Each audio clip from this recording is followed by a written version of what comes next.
White Stripes, Dead Leaves and the Dirty Ground on XFM 104.9. I'm Ricky Gervais.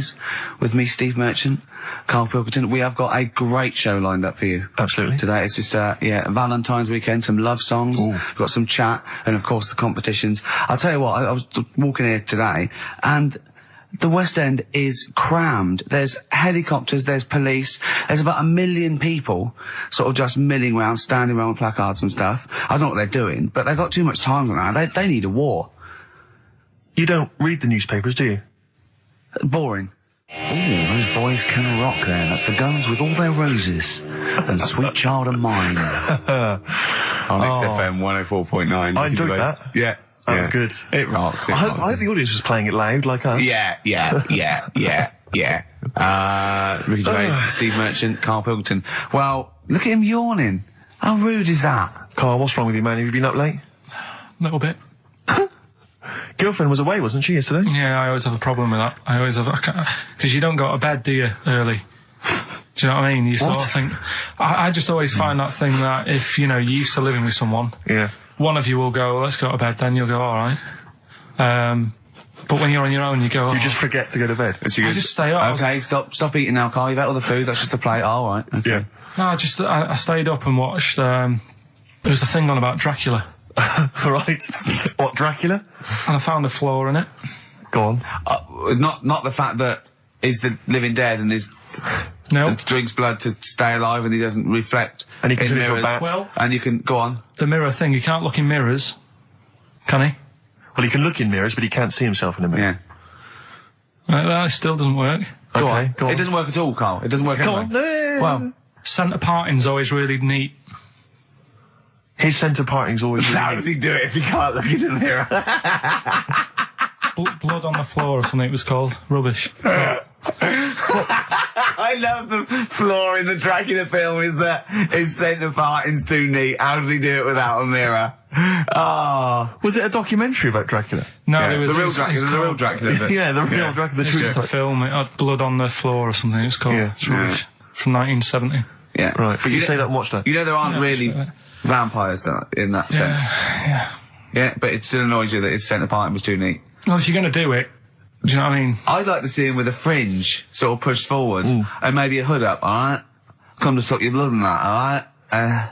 Yeah, just bits of tissue paper all over his face where he's cut himself shaving. Oh, can't see. Bloody mirrors annoying me, alright?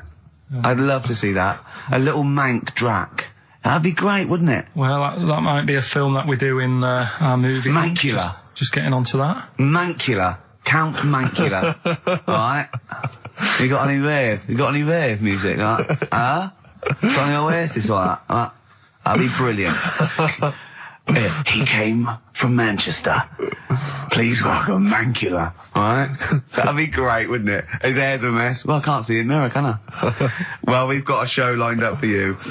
Sad news for Rockbusters fans. It is going to be the last Rockbusters. Does that mean that we are doing another one and it's the last one? Or We are you've doing strapped another it all one, together? and it's the last one. Oh, man. Got a bit of a special one, Steve. Have you? Yeah. It's just sort of done. Boy, it on, makes sense. No, it's, First time only. no, it's done on accents because I'm running out of like clues and that to use. Oh, is this as good as the Jamaican one? The trout spinners. The trout spinners. That doesn't work at all. A bit like that. Okay, so go on, what's the gist of this one? Well, it's just I've been the sound effects bit that didn't really work out. So there's 3 sort of cryptic clues. Yeah. And Sort of cryptic, yeah. it's done on accents, and I've sort of worked down the country. So I've got a northern one, I've got a Brummie one, and I've got a Cockney one. All right, Excellent. we'll look forward to So that. we're We've doing got that quite a later. lot of competitions, haven't we? Because we've also got your film competition. He's appearing in The Shining this week, Steve. Excellent, okay. We've also got, chimpanzee that. More monkey news from around the world. Monkey news. Stay tuned for that. But there's one that I thought we could phase in as we phased out Rockbusters. It's an old favourite. Karl, was before your time. XF Family Fortunes. XF Family Fortunes, it's brilliant. Get a It couple owes of people nothing online. to TV show Family Fortunes. No, it's XF Family Fortunes. You can't get him on that. So we'll be playing that a little bit later as well with 2 lucky people, and we'll be giving away some great prizes, I imagine, Excellent. Steve. Yeah. Go through those a little bit later. Yeah. As it was Valentine's weekend, what about a lovely song by Lloyd Carr, like lovers do? Lloyd Cole, like lovers do on XFM 104.9. Is that for all the lovers out there? Yeah. I'm Ricky Gervais, with me Steve Merchant and little Karl Pilkington. Oh, we're having a laugh, aren't we? Little Karl with his sandwich and cheered up, hasn't he? I'm still bruised where you punched me in the shoulder, showing that you could box. Yeah, to be fair though, Rick, you do think that you're now a professional boxer because you've been on the telly boxing. Yeah. No, he does. I mean, he laughs about it, but he does walk around thinking, yeah, I could probably handle myself in a street brawl. In fact, I walk around handling myself. Yeah. A lot of the time, don't I, Karl? And often Karl. Yeah, yeah. Oh, I love it because his little round head. I've got another mate that's got a little bald head, and I'd like to squeeze it. I'd like to see how far. Do you know what I mean? Like an egg, you can squeeze it that way, sort of sideways, and that hurts. But then squeeze it forward to back, it doesn't hurt so much, does it? Do you know what worries me though? I think if you ever actually did crack Karl's head, I think yolk would come out. Yeah, I did, he was drawing, and I gave him a little karate chop on the back of the neck, and he jumped. He spasmed. Sorry, you gave him a karate chop on the back of the head? Yeah. To be fair though, I think I'd spasm, Rick. If a man crept up behind me and karate chopped me in the neck, that's probably a natural reaction. Didn't I laugh, Karl? That's right, good laugh.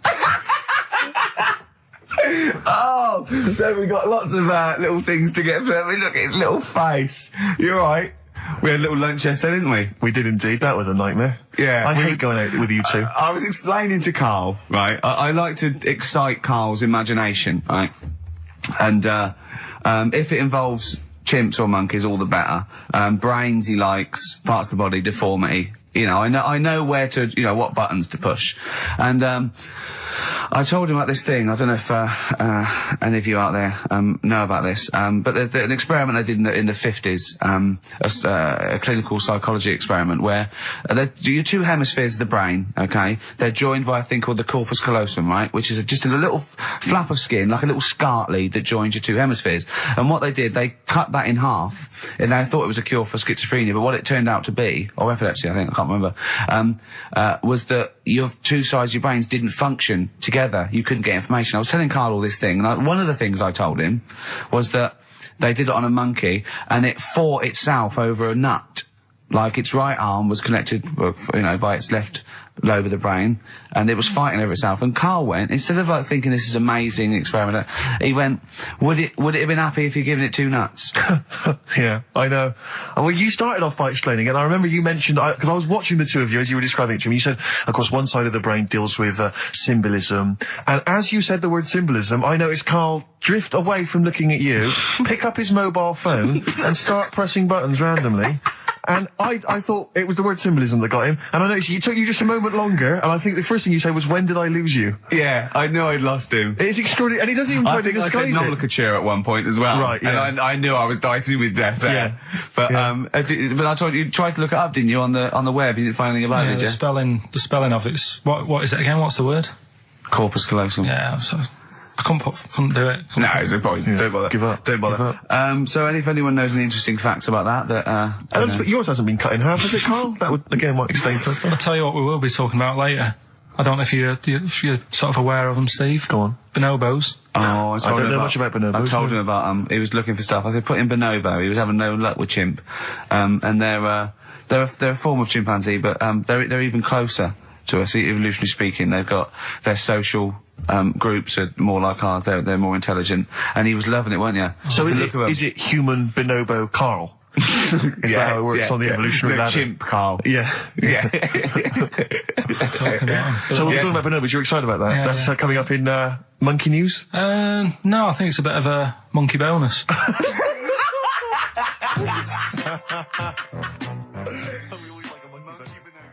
WC, featuring Snoop, The Streets on XFM 104.9, Ricky Gervais, Steve Merchant, Karl Pilkington. I think we should kick off with a bit of a competition. I think we should get the listeners involved here. Phone up if you want to play XF Family Fortunes. Now, a lot of people, of course, won't be familiar with this because we played this in the very early days of XFM. Yeah. Do you want to explain the rules, or do you just want people to phone in? It's like Family Fortunes. We need two of you. I asked you. Do you remember we discussed this before? You can't say that. Yeah. And so get two on the line. You're competing against each other, and so it's fingers on the buzzers. Will you stop chewing, picking your teeth? I mean, even if the listeners can't hear, it really annoys me. It is a bit like having a chimp in the room. Do you know what I mean, Karl? All right. Have you ever seen him eat hot food? No. Honestly, it is like a chimp. Oh, what are you doing? What? Just get... Oh, God. Or like the Cookie Monster. Yeah. Oh, God. I'm never annoying, Carl, so why are you? Do you know what I mean, Steve? You're so annoying. I'd say, have you been with him for trying to have lunch with Ricky? Yeah. It's the hardest thing possible. You wander around for hours. It's a combination. It used to be bad even before he was a celebrity because he has a tolerance level. It's extraordinary. I mean, he is irritated by a car honking its horn in the street. He's like, I can't believe it. Let's go in here. I'm so angry. He gets annoyed by police sirens, by rain, wind, birds in the air, other people in the streets. They're the most annoying. Children particularly, whether they're in a school playground we happen to be walking past, whether they're on TV. It's just noise that isn't mine. Well, I know, but this is the thing. You are the most irritating man I've ever met, without a shadow of a doubt. I mean, you know that, Carl, don't you? I mean, noises he makes. It's extraordinary. I mean, I've been editing some behind-the-scenes footage we shot of making the second series of The Office. It's extraordinary. I've had to cut sequences out involving Ricky because they'll just think he's a gibber, just think he's an idiot, like some kind of puppet that the rest of us are controlling, because he's shouting, he's whistling, he's honking, he's making noises, he's dancing around. It's extraordinary. And if you're out trying to find somewhere to eat with him, all these irritants, all these annoyances, and it's, oh, that music's too loud, I don't like that particular song, I'm not going in there, there's more than 8 people in that cafe, I'm not going in there. It's just extraordinary. I think we need a woman. I'm thinking of hiring a woman, like a PA, to just go ahead of us, scout ahead of us, go in, you know, and she can just come back and say, oh, sexist. Oh. Or a guy. Oh, that's or a fella. Oh, sexist. Or a fella. Just to scout ahead. Oh, I'm thinking back. of hiring a woman, subservient role. We couldn't hire him. Oh, no. Oh, sexist. Well, that or a chance to meet a woman. Yeah. That I'm also paying. It's like paying for it. It's Exactly. slightly more above board. Yeah. So, if you want to play Family Fortunes, call up. What's the number? 08700 800 1234. Yeah, it's just like Family Fortunes. 2 of you are competing for some great prizes. And, I go, something you know how it goes, and then go Buzz and play it on board. It's not as high tech as Family Fortunes. Current single from Nick Cave and the Bad Seeds, that's Bring It On. Yeah. On XFM 104.9, Ricky Gervais, Steve Merchant, Karl Pilkington, and 2 people on the line to play XF Family Fortunes. Brilliant. Hello. Steve Hello. first. Steve, hello. Steve first, hello, how you doing? You alright, mate? Where are you calling Yeah. from? From my pub in Barnes. You got a pub? Yeah, In Barnes? yeah, Are you posh? no. Oh. I suppose you're the local landlord. Do they come in and sort of like go, good man, there's a shilling, get me some ale? They're all posh in Barnes, aren't they? Well, no, not all of them, actually. Does Nigel Havers come in your pub? Because he lives there, doesn't he? Well, none of them do, actually. I know there's lots of them about, aren't there, in Barnes, but no, not You've in banned them. You've banned them. Who's on the other line? It's, Jennifer. Jennifer, hello. Hello, Where are you calling from? I'm calling from Forest Hill. Forest Hill. That's Yeah. right south, and I don't go out of WC1. Oh, you should. Do you run a pub? Do I own a pub? No. Do you drink in one? Yes. That's just good. just some friendly chat there. Yeah, To get you in. The thing between the brain that you were talking about before. Oh yeah. I can't remember what it's called, but they did an experiment, and apparently the length of it determines whether you're a straight or gay. Is that That's what I right? heard. Yeah. Well, so what? You could actually trim it if you fancied. It didn't go that far. Oh, well, Always. you've just interacted with Karl Pilkington. Oh my God. I treasure that. Right, here's the prizes. Okay, now, listen, don't be disappointed, because, as ever, Carl has just gone through some people's drawers here at XFM and found some really quite shoddy prizes. So, you get, on DVD, I don't know if you're a fan of it, are they a German band? Rammstein or Rammstein? Oh, you'll enjoy that. But there's any number that includes Asch zu Asch, Spiel mit mir, and Hergelade. That's just some of the classics on this DVD of their greatest videos. Red Dwarf, the first. Do you think series. Germans sit around looking at ISIS records and going, look at these Wonderwall? Possibly so. Wow. The very best of the Stone Roses, although I might have that. So anyway, there's also an I Love You compilation, kind of appropriate, and a tribute to the Ramones, which might be interesting. So you can get the idea, Steve and Jennifer, the stakes are pretty high. Okay, here we go. Very happy, Exit fun family time. fortunes. So, fingers on the buzzers. Just both go, wah! If you think you can answer this right, and then we, the highest answer or the top answer gets the chance to play or pass. If you play, you've got to get all 5 answers. There are 5 answers. Every wrong answer, you get a life, and I'll go, and when you lose 3 lifelines, then the other person can steal. It's as simple as that. If you've seen the show Family Fortunes... No, this is not based on anything I've ever seen ever in my life. Okay, right. Okay, fingers on the buzzers. Okay.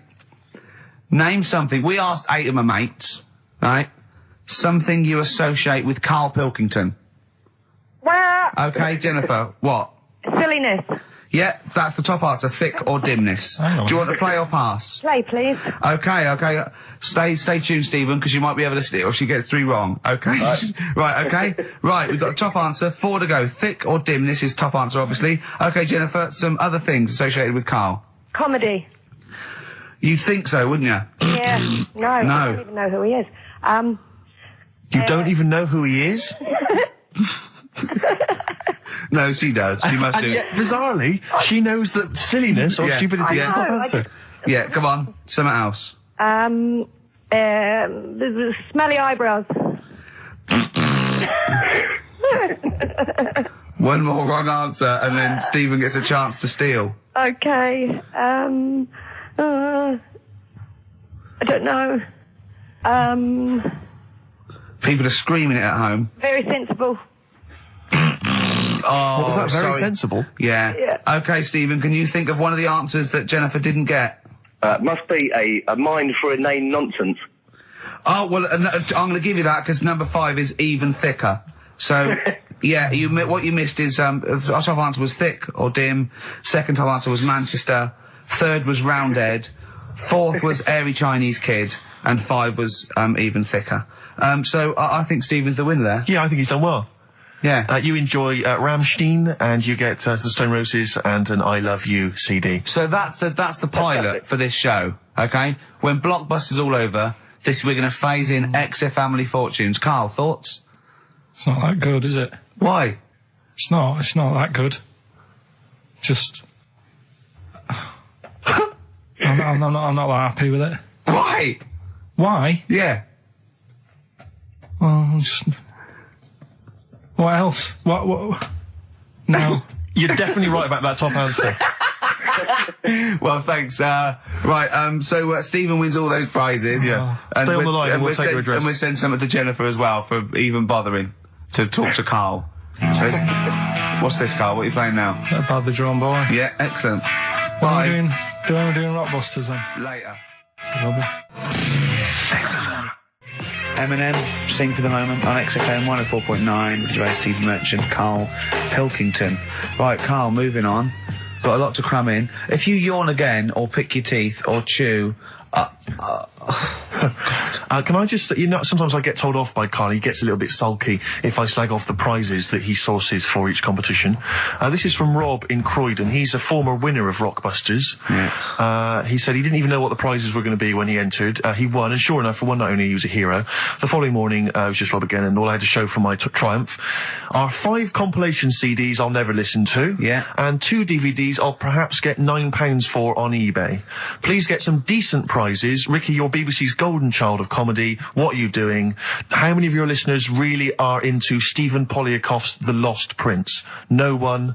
That's how many. Now that is a winner. That's someone who's got a reason to like us and Karl, like you. I think he's got the same attitude as Steve when you give him something for free. Yeah. Sorted you out with NERD tickets for last night. A lot of messing around, a lot of phoning round going on to get you them tickets. Yeah. Come in today. You enjoy the gig? Couldn't be bothered going, Karl. Typical. Yeah. I didn't say I couldn't be bothered going, Karl. You just assumed that was the case. You're right. But Well, the point is this, Karl. Once you've given me the tickets, they are mine to do with as I see fit. the thing is, what annoys me is, right, I bet he hasn't even listened to them CDs. He might find something No, on there. that's his point, I think. Yeah, but, to be fair. But I don't want to give them stuff that's too good, because then they'll listen to CDs instead of XFM. Of course, there's always careful planning. So You always got an answer. Oh, Karl, you're my hero. We don't care, do we, Karl? well, I think the prizes are all right considering what they've got to do. Do you know what I mean? Yeah. Right. It's just a bit of fun, for God's sake. So, Please do not blaspheme on air. something else we're giving away. Go on. The Shining. It's just more throwing away, isn't it? Once again, Is it on video? Once again, it's on VHS. Just because you buy it out of your own money, Carl, stop being so mean. And I want to watch it tonight, because it's one of those films that... So you're going to watch this video and then you're going to send it to someone as a prize. Yeah, it's one of them films that... Oh, sorry, you just said yes to that without blinking. Oh, yeah. You don't think, like, Les Dennis doesn't have a quick go in the car on Family Fortune before he gives it away? It costs Jim Bowen has $5.99. a go at those his and her towel racks. It costs $5.99, Carl. Okay, this is Carl in the classic The Shining. And what's the question? Well, we might ask that afterwards. Okay, then.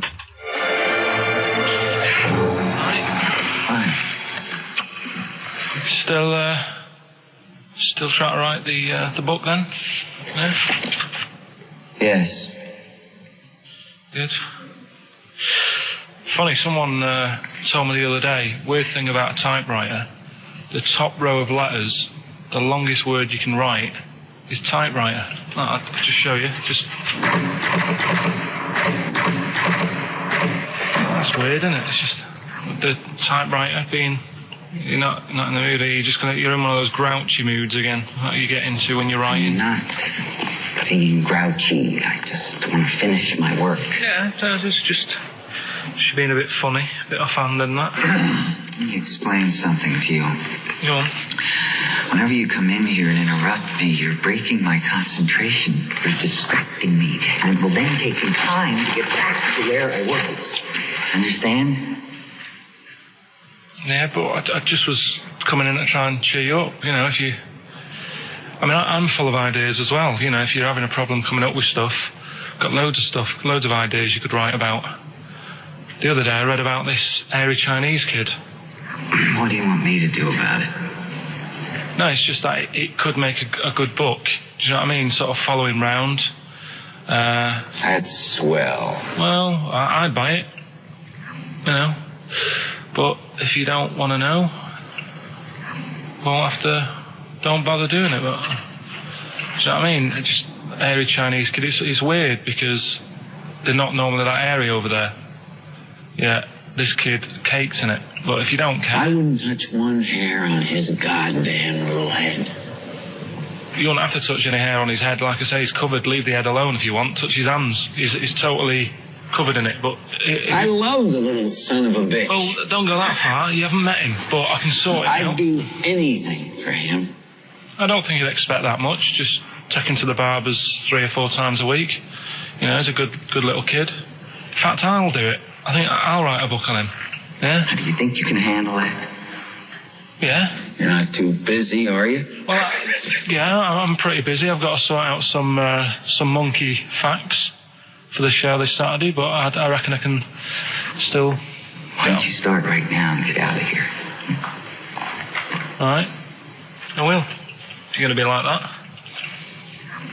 Couldn't borrow a pen, could I? See you later. There you go. Haunting. Haunting stuff there. Karl Pilkington in The Shining. In the film, Jack Nicholson goes crazy because the suggestion is he's maybe possessed by demons that maybe are in the hotel. But, if I was stranded in a desolate hotel, removed from all human contact with Karl, I'd go mental with an axe without being possessed by demons. That's more chilling to me, trying to get some work done and you keep wandering in. I'm trying to get Karl to spend a couple of days in the caravan with me, just for the head of it, and he won't. I've offered him money, won't I? I think it'd be a great laugh, wouldn't it, Karl? Oh, yeah, great. That would be terrifying. No, I want to film it. I just want to film it. Like a little video diary. There's Karl there, he's just waking up. Well, if I was stranded in that would be like being... I may as well be with Freddy Krueger and Jason Voorhees. That's more scary. The thing is, Ricky doesn't mess you about as much as he messes me about. No, you see, you've given him an inch. You've given him an inch and he's taken a yard. 12:30 you got in today. In 30 minutes between 12:30 and 1. The old bin lid on the head. He wanted to do that again. Yep. Squeezing my head, think he had a go at. And karate chop on the back of the neck. Yeah. all in 30 minutes. Who else can say that? Who else can say that? Who else can say? What do you mean? Anyway, have we got a question then? Yeah, to win a copy of, I'm so embarrassed to say it, The Shining On VHS. is worth $5.99, and it will have already been watched by Karl Pilkington, probably not even rewound. Yeah, to win that. and a little bit of tripe and cow eels where it just slipped into his dinner. A barm cake outside. As he was reading the back of the box trying to figure out what was going on. The ingredients. What about this, right? Here's a question. I've got a question. No, go on. No, I want to hear Carl's first. Okay. No, it's about the film. Because when I was whizzing through it, I saw something and thought, oh, that's good. The kid who's in it, he was writing something on the back of a door with lipstick. What was it? Well, that's a tricky question. I can't remember. Nor can I. All right. So the kid in it was writing Is something that on the going to be back of the too door. hard for anyone? Let's see if... I mean, I wouldn't be surprised if there's somebody... Right, the phones are going, so it might be. Yeah, but this is email, isn't it? All right, ricky.gervais@xfm.co.uk. What was being scrawled on the back of a door by the little kid in The Shining? To be honest, if you know that, it means you've probably already got it and you've watched it about 8 times. Yeah. Fair enough, though. All right. Bob Dylan. Oh. You're going to make me lonesome when you go on XFM. Sorry, they're arguing. Steve and Karl But are he just goes, arguing you've got to keep it slick. Do you know what? Can I just tell them what you're arguing about? Think of this, right? This is the argument. They're arguing whose fault it is why this show is rubbish. Think of that! What? That's a perfect... I think that's a valid criticism. At least we're discussing it. You're just accepting that that's the case. You're not even trying to change it. We're ashamed of it. Yeah. We have to go out there. I should be, but I quite like it. In fact, I remember when we went out about 2 weeks ago and said we've got to, make it tighter and that, make it good. Went out for something to eat. You were happy sat at the table talking about squids and having to,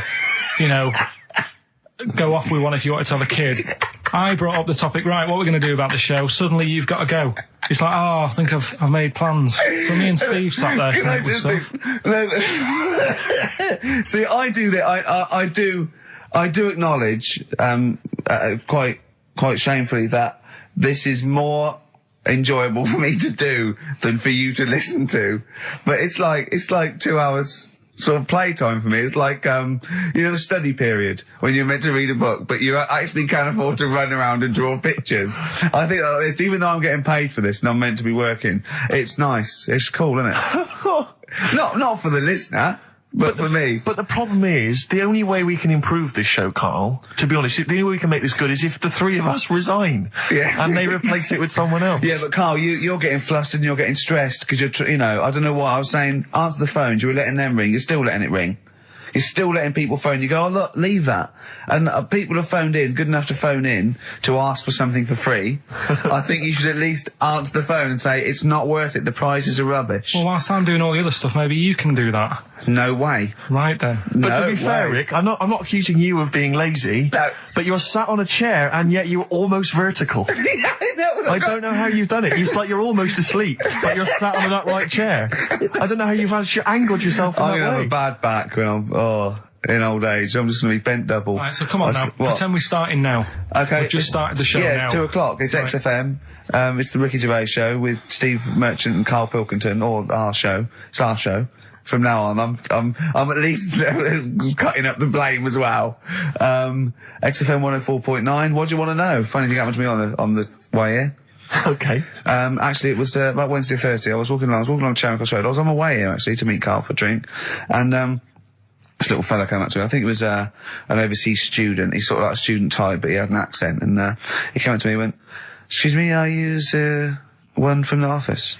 And I went, yeah. He went, would you sign a script book of the office for me? I went, yeah, by all means, yeah. He went, can you come to the bookshop? And I went, what, you haven't got it on you? He went, no, but if you come, I will buy one for you to sign. And I went, I can't really. He went, were you going to pass one? I went, I'm not, no, I can't. He went, oh, I was just in Waterstones earlier. I didn't go. And I went, oh, sorry. He went, you could just, I went, I can't. He went, okay. I went, I'll sign something else. Have you got something else I can sign? He went, of course. and I signed a pamphlet or a brochure or something for him. But I love the idea. Imagine me going with him and queuing up, and I'm in the queue.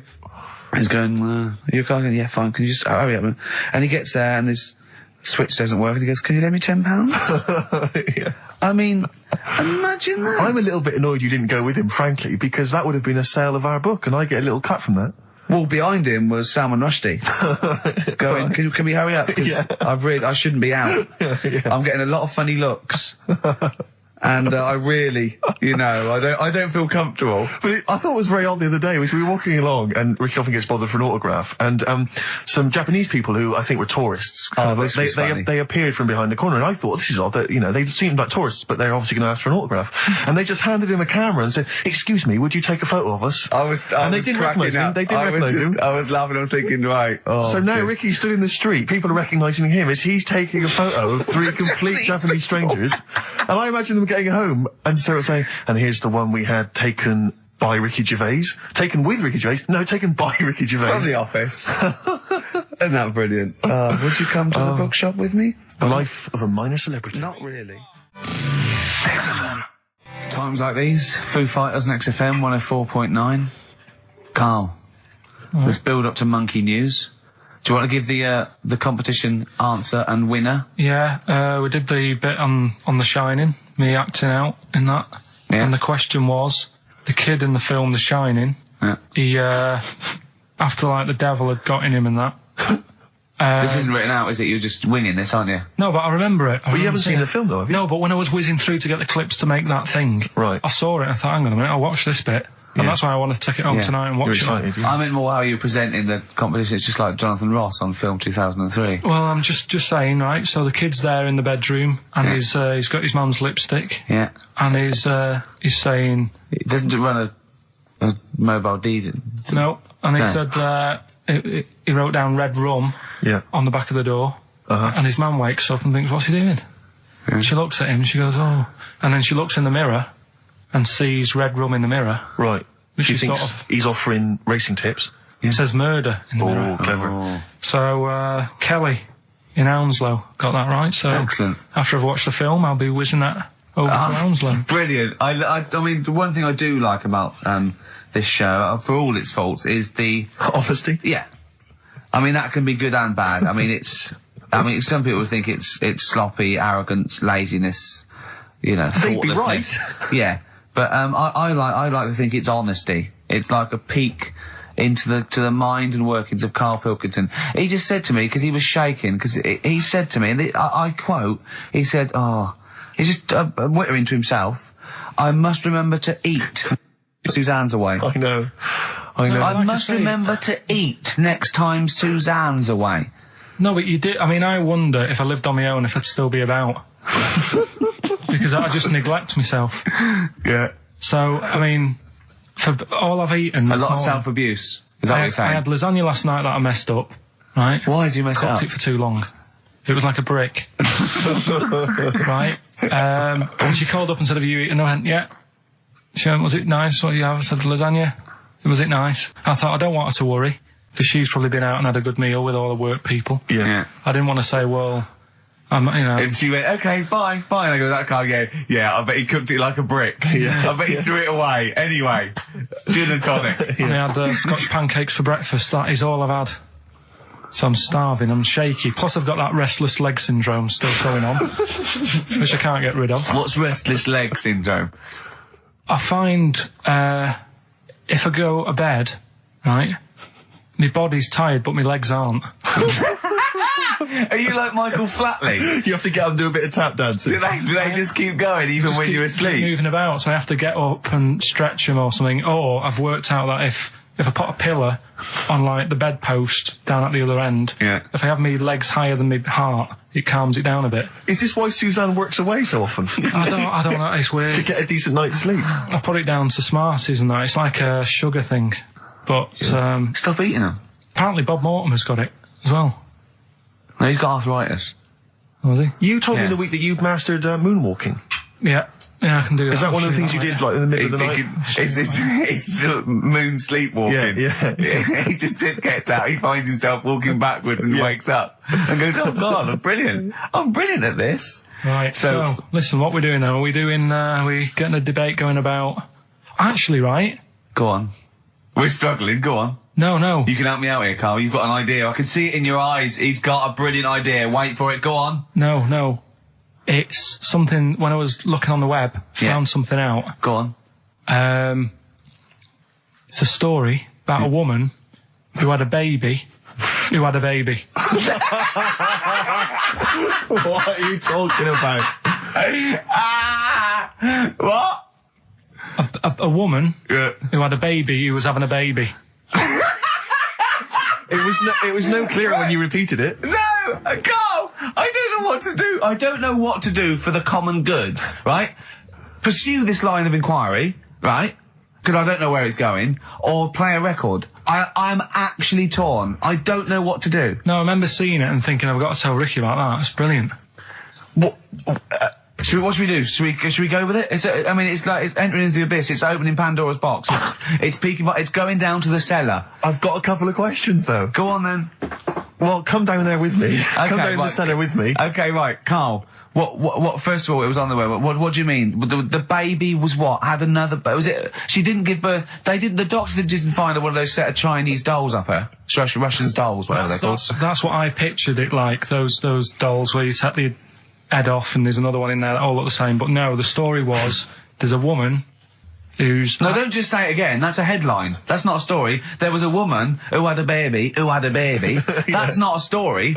Imagine handing that in as a thesis to loads of the BMA. There you go, and read that. That's a children's rhyme. Yeah. There was a woman who had a baby What do you mean? So she had a baby, right? Yeah.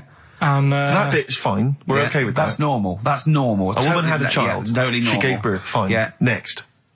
Well, I don't know that much more, apart from the fact that the baby's like roaming about, and then 12 months later, she's like, oh. Interesting. So the gestation period of that baby was actually 3 months more than an adult.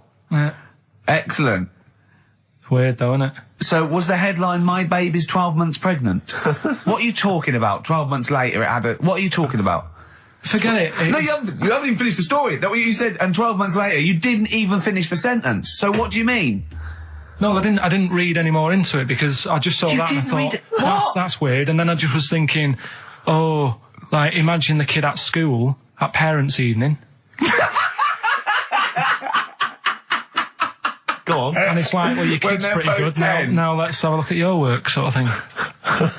Don't you think that'd be weird? But what? Did the child have a baby? Yeah. Of course it didn't! Play a record! We shouldn't have gone down in the cellar. We should have just left the cellar door closed. I never learned. That's the Zombies and a song called Time of the Season. I've enjoyed that. What do you think of Zombies, Karl? It's alright, yeah. No, not the group, but the Living Dead. Don't worry about them. No? Why?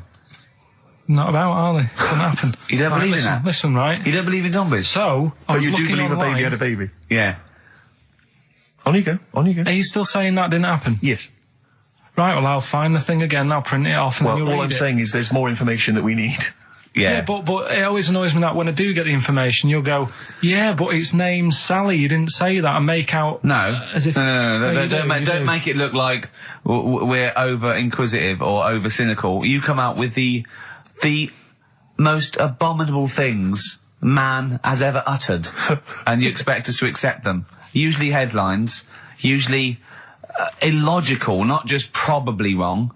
So, fleas are born pregnant. Are they? Interesting. Yeah. Right. Okay. See? On we go. So, see, that's true, and you're not impressed, because it doesn't involve a little werewolf child. Or half man, half shark. And you're just not, it's not good enough for you. No, but if I read the first line of something, and it's not that interesting, I go next, right, and I move on. Now, when I saw a woman had a baby, and it had a baby, but you still didn't read on. No, but, alright, I didn't read on, but it got me thinking. Like I said, you wonder about the parents' evening. I was thinking about, is it a good thing? Because you're going to spend more time with the kid. Do you know what I mean? There's a lot of mums who have to go to work and that. She's going to be a great mum. Grew up with her, literally. Yeah. Do you know what I mean? So She's going to be a great mum. I just wonder if, I know it sounds weird, but if Was it the you know, the baby that woman had, was that a girl or a boy? Well, it would have been a girl, wouldn't it? Of course it would. It'd be mental, wouldn't it, if it wasn't? Right. It would have been a weird story, wouldn't it? So anyway, that reminded me, because we were talking about other amazing stuff that Ricky told me to find out about. Steve, are you aware of bonobos? We mentioned them earlier. I'm not particularly familiar with bonobos. Right. It sounds like a cream cake. No, they were a sort of a chimpanzee, but more advanced than the traditional chimpanzee. They live in one sort of particular area, and you know, it's the sort of closest animal to the missing link. They're very intelligent. They take on a lot of social aspects of human. They have sex for pleasure and no other. Steve's looking annoyed. He's done, yeah.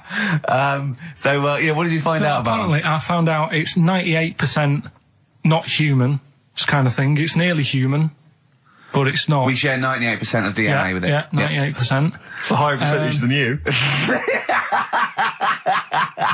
They have sex for pleasure. They do look a bit like him, though. They've got a little round head, haven't they? But, And they're much more upright than the, you know, got a more flexible. I sort of get bored with animals that are like classed as being intelligent, right? So when you told me, I get bored with them. Because they're not doing enough. They're not playing Nintendo. Do you know, like, that people always rave on about dolphins, saying, oh, they're really bright and that. Yeah. You know, I was having an argument with Suzanne about it, and she goes, oh, yeah, dolphins are really intelligent. And I said, but what? What have they done? So she said, well, they use them in wars. They strap bombs to the back to go out to boats to then blow up the boats. Yeah, they're trained, Well, that isn't that bright. If it was really bright, it'd go, I'm not doing that. Well, no, they leave them. They don't blow themselves up. Anyway, but... Right, well... So anyway, so bonobos, really bright and that. Now, I was looking at them, and they are, you know, they're saying, they're just like humans, basically, right? But what I was thinking is, I didn't have a chance to ask you, if you got a mentalist... Right. And put the bonobo in an exam. Okay. What do you mean a mentalist? What do you mean? Well, you know, someone who's, you know, a little bit, just a little bit slower than me, and put them in an exam. What would happen? Right, okay, you've got to be clearer here, Karl. What are you saying? Are you saying pit the wits of a bonobo against... someone who's educationally subnormal? Yeah. What do you reckon? I don't know where to start. No, but if they're that good, why aren't they being used in labour and stuff? Do you know what I mean? What in the late? What do you mean in the government? Like, you know, like some jobs that they could do. Why hasn't someone caught onto it and thought, well, hang on a minute? Sorry, I'm not familiar with the bonobo. Seriously, could it do a job of work? How advanced are these creatures? Lots of animals do job of work. I think Karl wants this bonobo to start going to work with an umbrella and a bowler hat and have sort of like rudimentary language skills like morning. So I couldn't employ the bonobo to be my PA. It's not. I mean, how advanced are they? Could I teach you to go in the shops and collect something and bring it in? But you can teach a dog to do that. Yeah. It depends what you mean by intelligence, social interaction, also dexterity capability, you know. Could it produce this show? Yes, I'd have thought it could, randomly. Yeah, just by pressing the buttons it can do a better job. It depends what you're asking, Karl. What you mean is, could a chimp beat a thick human at an intelligence test? Yeah, that's what I'm saying. But it depends on what the problem with the human is, doesn't it? Right. First of all, mental illness has nothing to do with intelligence. Let's get that straight. That's one thing.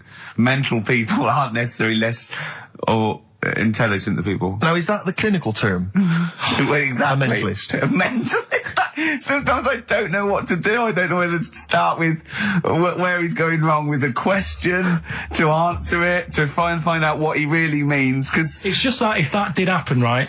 What could happen? You want the Planet of the Apes, don't you? Here we go. Go on. Right? I go to school. I go to a new school. Yeah. I go in the class. There's 3 bonobos sat on the back row. Yeah. Right? I think it would make They're everybody... bad kids, are they? Everybody would work harder, because you go, well, I don't want a monkey beating me. Whereas when I Well, went you to think there'd school, be an incentive? Yeah. well, I think. Okay, they go, oh, go on. What do you mean? No, I would have loved it, because, I mean, one of the reasons I didn't like school is it's like, oh, I'm not bothered. You know, I'm not bothering going in today. I'd love it if I went in and someone said, right, you're going to start coming again. Why is that? You've got 3 bonobos in your class. What if they didn't hang out together, like the 2 little kids with the webbed hands and the big They heads? can do What if they want. started bullying you? Stealing your pocket money? I wouldn't go in, I'd stop maybe going. copying you, maybe making you do their homework. Yeah. They did find out you... To be honest, it would probably be the other way round. And he'd score better. Yeah. Carl, have you been copying? Have you been copying the bonobos Have you again? been copying Boo Boo again? It'd be good though, wouldn't it? Well, it'd be great. I wish I could live in your mind for just a day. It must be great when you walk around and see things. We were talking before, right, about at school for some. I can't remember why it came up, the frog thing. But they did a. Oh, I'll tell you what it was. It's the march that's on today, right? And you know, if people want to do that, it's fair enough. But I don't like going out in big crowds and what have you. Sure. He said there's too many people to get anything done. Right? He said I wouldn't do anything with more than 5 people. You know what I mean, Steve? If you have a night out, if there's more than 5 of you, you can't talk to everyone. Who's in charge of the night? It makes it hard work if you want to nip into a restaurant, because you've got to get like a table for 6. Yeah. So if you're on that march today and you want a coffee, You got to get a table for Chance 20,000. 7 for 1 million protesters. no, but do you know what I mean? If they're Trying to walking work on the out the street, bill afterwards. Yeah. Who haven't had a dessert. if they're Let's walking, just split it a million ways. Yeah. Should we just split it a million ways? Well, I didn't have a starter. I need to pay with Switch. I didn't have a starter. Can I pay on Switch? Before you know, war breaks out. forget it. They're fighting amongst themselves. Doves, there goes the fear. We got a crack on here. XFM 104.9. We've got to get in Rockbusters and a couple more tracks. Ricky Gervais, Steve Merchant, Karl Pilkington. Karl, go for it. This is Rockbusters, the last ever Rockbusters. Right, yeah, it's a accents special one today. I've done it before in the past using accents, so Yeah. 3 cryptic clues, initials, email in, you can win. Do the email address now, so take it down and start going. Right, ricky.gervais@xfm.co.uk, right? Yeah. Right, first one. The northern lad remembers he had to tell his mum's daughter something. Oh, dearie me. The northern lad remembers he had to tell his mum's daughter something. That's O, the initial O there. Think of a band. Yeah, I've got it already. initial, Yeah, right? yeah. Okay, that's easy. Go on, next. Second one, the person from Birmingham got a C in their degree. Right? The person from Birmingham got a C in their degree. The initial there is T. You don't get A, B or C with your degree. Well, that's... And the final one, the Cockney fella isn't happy. Everything's going wrong. That's DH. The initials there, DH. So very quickly, the northern lad remembers he had to tell his mum's daughter something. God, they're not going to get the second one. O. Second one, the person from Birmingham got a C in their degree. Initial T. And the last one, the Cockney fella isn't happy. Everything's going wrong. DH. Email in, ricky.gervais@xfm.co.uk and win some stuff. Is Right. it important that they bear in mind the accents? Does the will the that's accent really help important. them? Of course it will, yeah. Well, of course it will. Not necessarily, of course. Yeah. So, Right, do that. Right, You the can, Valentine special, Letter to Mindy, one of the greatest love songs ever, and you've got a couple of minutes. Please do you know the email funny thing is, we haven't even done monkey news, Oh, God. right? There's nudists going about, playing bowls, which we didn't get round to. Are there? Yeah. God. I Why are they doing that? They got fed up with volleyball. don't know, it annoyed me when I read it. But we'll leave that, maybe we can come back to What that. are they up to? Some They got to be nudists. careful when they're smoking a pipe and bowling if they're nude. Do you know how, like, nudists annoy me? I saw it in the week that, Sorry, what was the monkey news? Quickly. No. We got to save monkey news. I'll have to do that when we. When Is we're it quick? Is it quick? Going into the record. what, the monkey news, is it quick? Yeah. I can tell it to you quick. Quick then. Right, Jingle. Oh, chimpanzee that. Go. shambles. Hurry up! There's a monkey in India, right, on a railway station, waiting for the train. No, don't mess about, because I've got to get through it quick. There's monkeys sat there, and this robber nicks somebody's handbag or something, goes running off down the platform, the police are chasing him, monkey steps in, trips the fella up, pins him down, police come and arrest the fella. He tripped over the monkey. Okay, play a record. He didn't. He tripped over the monkey. The monkey was waiting for a train. He tripped over the monkey. The monkey was waiting for a train. He tripped over the monkey. Did he check the timetable? Okay, leave it. He bought his own ticket. Letter to Hermione by David Bowie. Well, we're all getting stressed here. We're going to run out of time again. We haven't had enough answers. We left it so late. We had so much rubbish to pack in. You did it on purpose. What? What do you mean? You did it on purpose. I love Rockbusters. I think it's the highlight of the week. But I remember again, in the early days of Rockbusters, we used to get reams of emails. Do you know how many we've had today? go on. 2. Yeah, because we've just done it in the last link, and people have to think about it and do research. They have to guess because I don't think Exeter from Family Fortunes is going to be a success. Don't knock Exeter Family Fortunes, Carl. It ran on ITV for years. Right, well... Yeah, so has anyone got anything right, Carl? What we'll have to just do as well, we haven't got any prizes to give away anyway, because he gave them away our next month. Yeah, we're coming through now. Let's see, just hang on a minute. Well, this isn't radio. You can't just sit here looking at a computer screen going, hold on, that isn't radio. Right, well, it'll have to be the one who got the closest, right? Okay, who got the closest? What are the answers? Give us them again. Right, the northern lad remembers he had to tell his mates, his mum's daughter something. I'm so glad this is the last one ever. This is the last, I promise it's the last Rockbuster ever. The northern lad remembers he had to tell his mum's daughter something. That was O. Yeah, I know that. What was it? Oasis. Oasis. Right? Yeah. Oh. So that was a northern that one, lad. that works. That works, though. Go on, what's the next one? This one worries me. Go on. The person from Birmingham got a C in their degree. No idea. That was T. Go on. Toto. 2-2. A C as well. Just made it up. A C. 2-2. I love it. I love it. Toto. Well, Toto. Right, no, did anyone get Toto. that? Yeah. You are I just saw joking. it on an email. Right, Someone come on. got that. What's the last okay. one? That's extraordinary. Last one. The Cockney fella isn't happy. Everything is going wrong. Going back in time a bit. The initials DH. Going back in time a bit? Yeah, that for the song. It's not a sort of. Oh, right. I remember. I thought I didn't hear that first time round. Cockney fella isn't happy. Everything's going wrong. The initials with DH. Yeah. That was Dan Hill. Dan Hill. Right.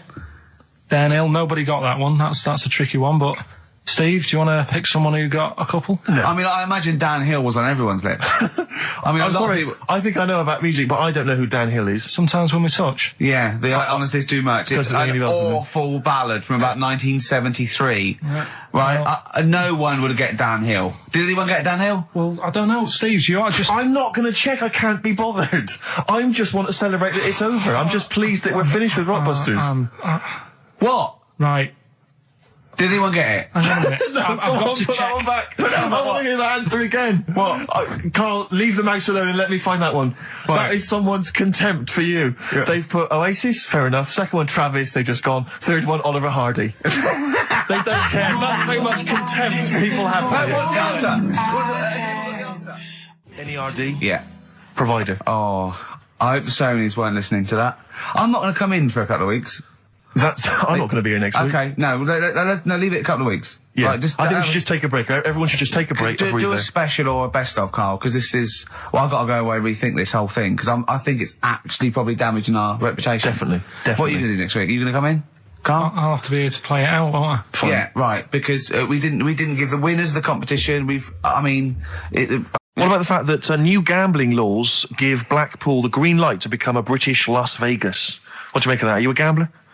Little bit when I go on holiday, like going in the arcade and having a little flutter. Sure. What's your favourite? I have a go on the fruit machines. Yeah. There's a good one called The Simpsons. Right. Is that your favourite? Yeah, it's quite good. Is that a tie-in with the TV show The Simpsons? Yeah. Okay. Will he make Blackpool the next Vegas? I don't think so. No, nor Can't do see it I. happening. No. You been to Blackpool? Yeah. What was it? Was it anything? It's a bit rank.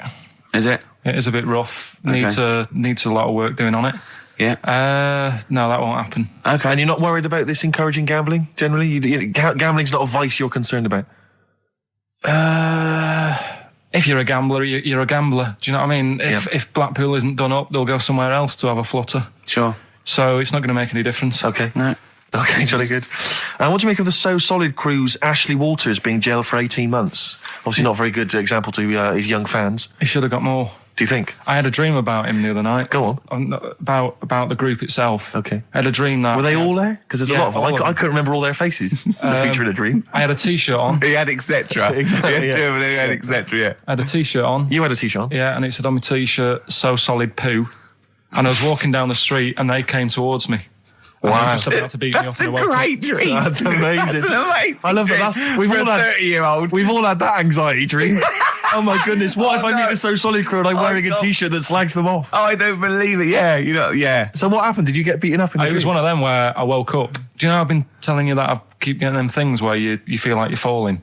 Oh, yeah. It was the same sort of thing. It's But you know I'm not a real psychiatrist, don't you? You should, you know No, what I but mean? you do know a lot about a lot. Yeah, I do. Thanks very much. And, if I'm at home talking to Suzanne about something and I don't know the answer, I think, right, I'll ask Ricky that one, Yeah. see him. Yeah. Thanks. But you know that, I think you might have mentioned before that apparently if you die in a dream, it means that you're dying in real life. Yeah, well, that's it. If you don't... But apparently if you get beaten up by the So Solid crew in a dream, it means you're being beaten up by them in real life. Yeah, that is true. So you probably woke up a lot and of people found have them been in your doing. Yeah. Terrifying. Absolutely terrifying. So, yeah, lock him up for longer.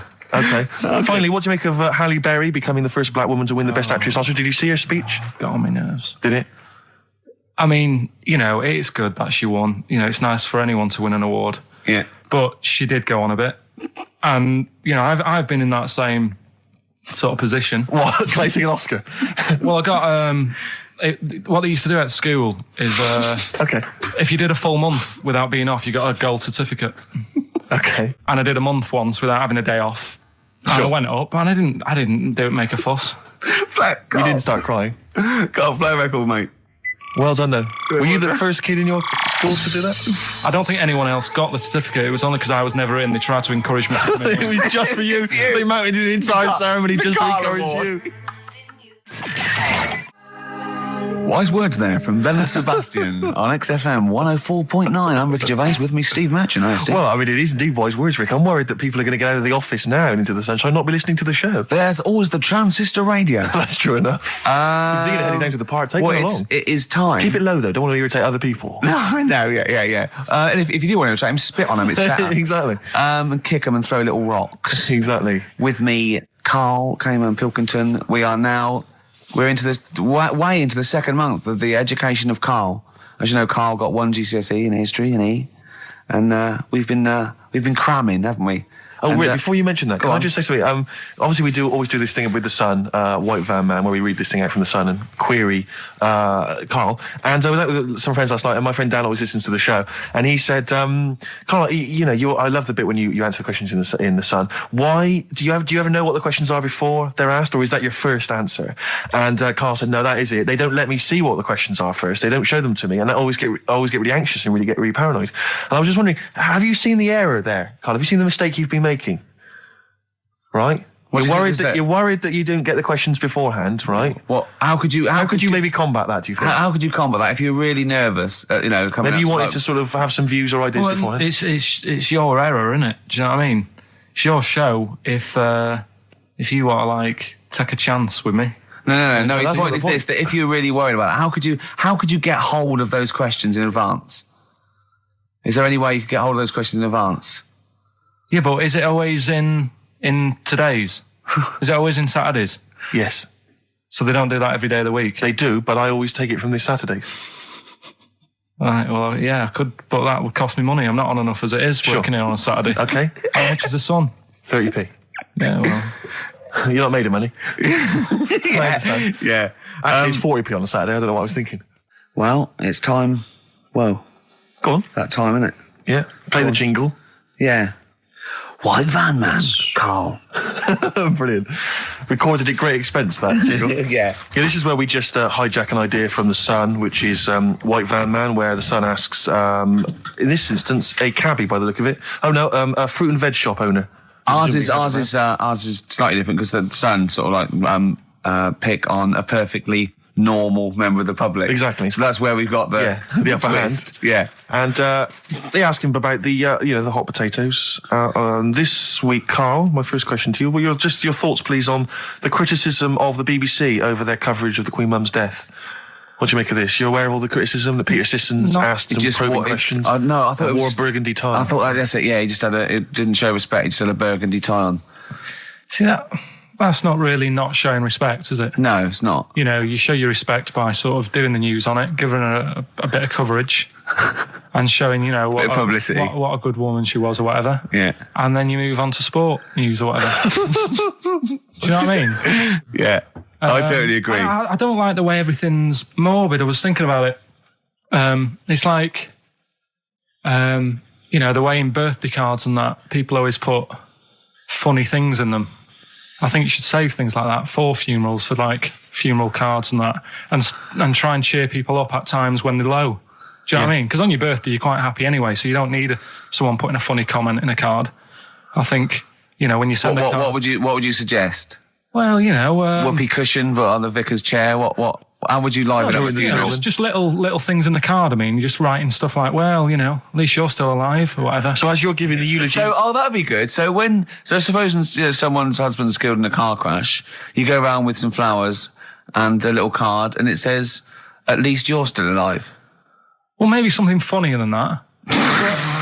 Well, maybe like if you got up to give the eulogy during a funeral, just wear a pair of comedy tits. Yeah, or those glasses that are eyes on sort of springs. But why has everyone got to be so sad about someone dying? No, what annoys me is that when you see the people on television, they sort of members of the public, and they're crying about the Queen Mother, who was sad when anyone dies, sad when anyone nan dies. She was 102, and it's sort of like I think they should cry. Well, there's a picture in the paper today. I don't understand it. There's a picture in the paper today of various people who were lining the funeral.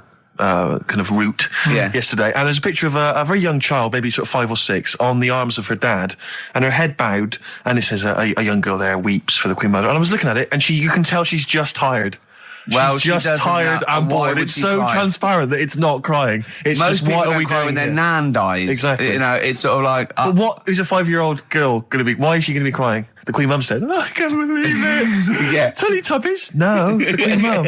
Oh, not the tweenies. No, it's all in a minute. Yeah. It's like, oh dear. I mean, I know. I'm sure, I don't know much about her. I don't know if she was a great woman. And obviously, it's always sad when someone dies. But it's like, it's interesting that there was a lot of tourists in that long line of people that are now queuing for hours upon hours to see her dying in state. Because it's clearly just people who want to be a part of history. Must be gutting if you're over from Sweden and you find out that, the Queen Mum's died. Oh, you must be devastated. You probably don't want to carry on with your visit. Exactly. Really. Okay, listen, Karl. I think we've covered that. What do you make of the... what do you make of the first genetically modified baby? Oh. Are you worried about this? Do you know what did they do? What? Let me see what it says here. Isn't it just choosing the, eye colour? Well, this is the concern, isn't it? That in the future you'll be able to decide whether it's a boy or a girl, how intelligent it is, what it looks like, is it handsome, is it ugly? Obviously, no one will choose an ugly baby, and so on and so on and so on. And so it means that where will it lead? Where will it end, Karl? Are you concerned? I've thought about this a lot. What will us three look like in the future if they're being, genetically modified, beautiful people? What will we be like? How will we be considered in society? Right, yeah. But we've talked about this before, haven't we? About the cloning thing. Yeah, that's a bit weird. Yeah. But I don't think it matters, because at the end of the day, right, you might look like some other kid, but it's the way you're brought up that will change your features and the way you are, your personality. If you lie, you get a long nose, don't you? Well, no, but listen, right, because I remember when we, I was growing up on this estate. This is going to be good. Go on. No, it's not. It's just an example of how this doesn't work. Go on. So we don't need to worry, sort of thing. Sure. Right? Okay. So I'm growing up on this estate, and there was this woman about 4 houses down, right, who's a bit rough. All right. Didn't fancy her. Oh God, no. Right, but she had a baby. Well, tell me about her first. I'm interested in this woman. Why was she? It was a very... like being a man in a dress. I mean, I didn't grow up in a posh house or anything. And I'm not saying that if you live in a bit of a rough house, you're a bad person. What does she look like? But anyone can tattoos, clean up. Look like Tony Green with a fag on. They didn't clean up much, right? Oh. Which, even if you've not got a lot of money, you can still try and make the place look nice. Yeah. Right? But she didn't. And a kid used to take a horse into the house. Sorry. Whoa, Neddy. What do you mean a kid used to take a horse into the house? Where did he get a horse? Must have nicked it from somewhere. Must have done. You've seen a horse in it? No. What, is that from outside the saloon round the corner? Yeah, was it just tied up with a bit of lettuce? Right? Oh, that's great. Did Big Jake come looking for it? I'd been out. Oh. Sorry, let me get this. This was before the lynching stopped or after? Where did he get a horse from? What do you mean he must have nicked it? His mum said, where'd you get that from? I bought it. All right, then. But keep it out of the kitchen. I don't want you going Catlin rustling. Where did he get a horse from, Carl? And how long did he have it for? Was he leading it or riding it? Mum, open the door, I can't stop. I can't stop it. Open the patio door as well. Looks like we got us a runaway. What do you mean? I don't know, but the thing is they couldn't afford to buy one because they're not cheap. So I'm just guessing. Maybe that's wrong of me. But I think... He had a horse? Yeah, right. So that's why the family didn't have any money. They'd spend it on the horse. No, I don't think, that's what I'm saying. I don't think they would have bought it. So anyway... Yeah, it's wise to whisper, Carl, in case they're listening. Yeah. And they could be in the room next door. It's not buying it, it's keeping it as well. Oh, so I was like in the car with my dad coming into the avenue, and you used to have to drive down it to turn round and you know, sort of go back to our house. You had the traditional method of transport. Yeah. And the horse was in the lounge. Reading a paper. Just like walking around. Oh, God! What? And when I was doing, I tried to earn myself some money once by flogging little flowers in plastic cups. What? This is genius. It just keeps coming. What do you mean you're trying to flog little flowers? What do you mean? Wait. Let's play a record. Let's play a record and come back to this, because it's always going to just unravel and unravel. It's going to go on for hours. Let's play a track, deeper Carl. and deeper. It's like an onion, isn't it? We've created a whole world here where there's a man living with a horse. Just walking around the lounge. I come from the West Country. I've never heard anything like that. I just think of a big sort of like orange carpet, and it's got a rediffusion telly, and this horse going, I'm fed up in here. Exactly. This is really... I am not taking the rubbish out again. Yeah. Right, play a record. Let's have Velvet Underground. We've got that lined up. Oh, yeah, the classic from the first album. I'm Waiting for the Man. Let's come back to the horse in a second. Little flowers in pots. What do you mean? Well, that bootleg's going under the name of Nothing, Miss Jackson, I think, by Meats and Poultry. So there you go. I do love these bootleg things because they're so pointless, but they're so enjoyable. Yeah, it's great. It's just fun to do. Yeah, exactly. They're really good they're fun. Great. But not as much fun as White Van Carl. White Van Carl, absolutely. Do you want to explain the premise? Well, we take the Sun asks someone else and asks Carl. It's as simple as that. The Sun have just taken a normal person. We flipped it. We're going to ask Carl the same questions about the week's news. Yeah, just basically your opinions, Carl, as ever. What do you make of, well, obviously the big news, David Beckham's broken foot? Is this a big concern for you? No, I mean, he's sad. You know, he's sadder for him more than anyone because, you know, to like be in the World Cup is like the main thing for him, isn't it? Yeah. But he's still a young lad, and I don't think he'll give up. I reckon he'll still turn up. He'll be all right. And, yeah, good luck to the lad. You know I like David. I'm not going to slag him off. Voice words. Yeah. He says that like he knows him. Like he's popping round for drinks later. Yeah, like we tried to stitch you up. Go on. But obviously yesterday, was it yesterday? I think maybe Thursday, the Sun printed a big picture of David's foot and encouraged everyone to touch it at midday, because hoping that this would somehow, if we all thought and prayed together, somehow that would help his foot heal. Do you believe in that? No. Any belief in that? No, you're going down the old like Yoragella route, aren't you? Sure. I know, it's stupid. Yeah. I'm sure. I mean, it's nice effort and everything. It sort of cheers everyone up. Hold on. You believe in ghosts and warlocks and licking toads. Why is that any more stupid than all those things? It's not going to work, is it? All right. Fine. It's rubbish. Okay. Okay, what about this then? There's apparently now available £1.5 million apartments available on an exclusive ship which sails around the world. Yeah, it's like... what do you make of that? It's a huge thing, and you live on it, and it's... I mean, in theory... How big is it? It's mental. Do you know it's like huge a town liner. centre. Do you know how like people said that the Titanic was the biggest ship? Was that only then? They've got bigger ones now, haven't they? Yeah. A lot bigger. Oil tankers are much bigger, and... Yeah. No, but actual liners are big. Yeah. It was the biggest then. Yeah. Because my mum told me that there was one that was that big that it had like rough areas on it.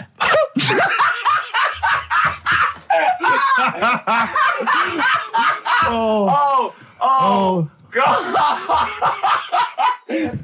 Don't go starboard. Oh God! No, but do you know what I mean? Great. It was like we're thinking of moving. We're seeing the captain. We're thinking of moving to a nicer area. Oh yeah. I've heard they're very rough in aft. Oh God! Oh, that's they steal your tyres. A ship's so big there was rough areas. Oh, how big is this one that you're talking about? Well, I don't know. It doesn't give me the specifications here, but They're huge. They're huge. In theory, I mean, it's that thing with it's obviously marketing, but they're going to solve the overpopulation crisis, where soon we'll all just be floating around the sea. Yeah, I can see that, because I mean, think about it, right? I've been talking to Ricky about it. I was hoping to buy somewhere in London, but there is no way in this world that I can afford it, right? And you look at all the wasted space, like with the Thames. All it's doing is like collecting crisp packets and stuff and Coke cans, and people have to clean it up. Whereas if you got a load of boats on there, problem solved. Yeah. Would you live on a boat? Problem solved. What's his name did it, didn't he? What's that programme? Is it Bergerac? Noah. Oh, Bergerac? There was one where he lived on a boat. I think it's quite... That was a shoestring. Yeah, I'd give it a go anyway. Noah. I'd like to see you living in the air, maybe in a giant hot air balloon. Yeah, all right. But, no, the boat thing, because it is going to get bad as well, isn't it? They're saying that the water's melting or whatever. The water's melting, The ice is melting. Yeah. And there's going to be more ice. water and less land. So in the future, it's probably going to be the way we're going to be living, isn't it? Have you seen that film Waterworld? Nah, I don't fancy it. Because that sort of predicts that, yeah. What, are they saying that the ice thing is going to melt? Yeah. But at the same time, I was thinking about this a couple of weeks ago. If you get, I think I read that like a big chunk of ice fell off one of the ice, what do you call them? Caps. Ice caps. Something like that. I think they said it's the size of the Empire State Building or something. Right. It snapped off and went into the water, and it's melted. And they said, oh, it's bad news, that something that size is melting. But the way I look at it, if something that size falls into the water, it's like a big ice cube, and it's going to freeze it up again. Are you with me? Not really, Carl. Go on. Right, you get a giant ice cube, the size of the Empire State Building, stick it in the water, it's going to make it's going to stick back on again, isn't it? Well, no, only if it freezes up again. Yeah, well, it will freeze up. The water's going to get cold again because you've just put a giant ice cube in the water. So when you put an ice cube in a drink, the drink doesn't freeze, does it? No, the ice melts. If you put one the size of an Empire State Building in your glass of Jack Daniels, it's going to make it freezing. It's not going in a glass of Jack Daniels, it's going in the ocean. I know, but I'm using my fables. Imagine a world. Use your brain instead. Imagine the world, imagine the sea, like the Arctic or whatever, as a glass of Jack Daniels. Okay. A big ice cube falls into it. Yeah. It freezes, it melts back on again. So we're all right. I don't know why everyone's worrying. Thank God for that. I was getting panicked. Oh, fine. Do you understand what I'm saying? Yeah, no, you're right. Yeah, that will happen. Should we play some more music and then come back to what? This is better than ever. This is dynamite this week. Shining, on XFM 104.9. We're doing White Van Karl. Got another one there? Well, it's just your thoughts really on the Queen Mum's very British send-off that she was given this week. Yeah. What do you make of all those people queuing up to see her? Did you think that was incredible? Right. Well, what we said last week, there was I don't quite understand why there was so many people there who were like getting really upset. Do you know what I mean? Really upset, crying and stuff. And, you can lose someone who's like related to you and you don't cry like that. You sort of sit there and you think back to what you did with them and stuff and then that's it. But, the queue thing, wasn't it like miles long and stuff? Yeah. It was, yeah. Right, I was sat watching this with Sue. 12 hours queuing. Yeah. It never got to 12 hours. It did, but that was the estimated time. No, but how long is a queue when they're just like, walking along? Think how far you can sort of like, stagger in 12 hours. Incredible. It's been ridiculous. Yeah. But again, if they want to do that, it's their time and that, isn't it? And it was at the weekend, so they could have, it's not as if they got out of work to do it. No. You know what I mean? They used their own time, so good on them. But I thought, right, what they could have done, remember when I studied Che Guevara? Yep. Yeah. Right? And don't be offended by this, it was just an idea, because they did it with Che Guevara. Remember when they cut him up? Yes, they cut him up, yeah. What was the reason for cutting him up?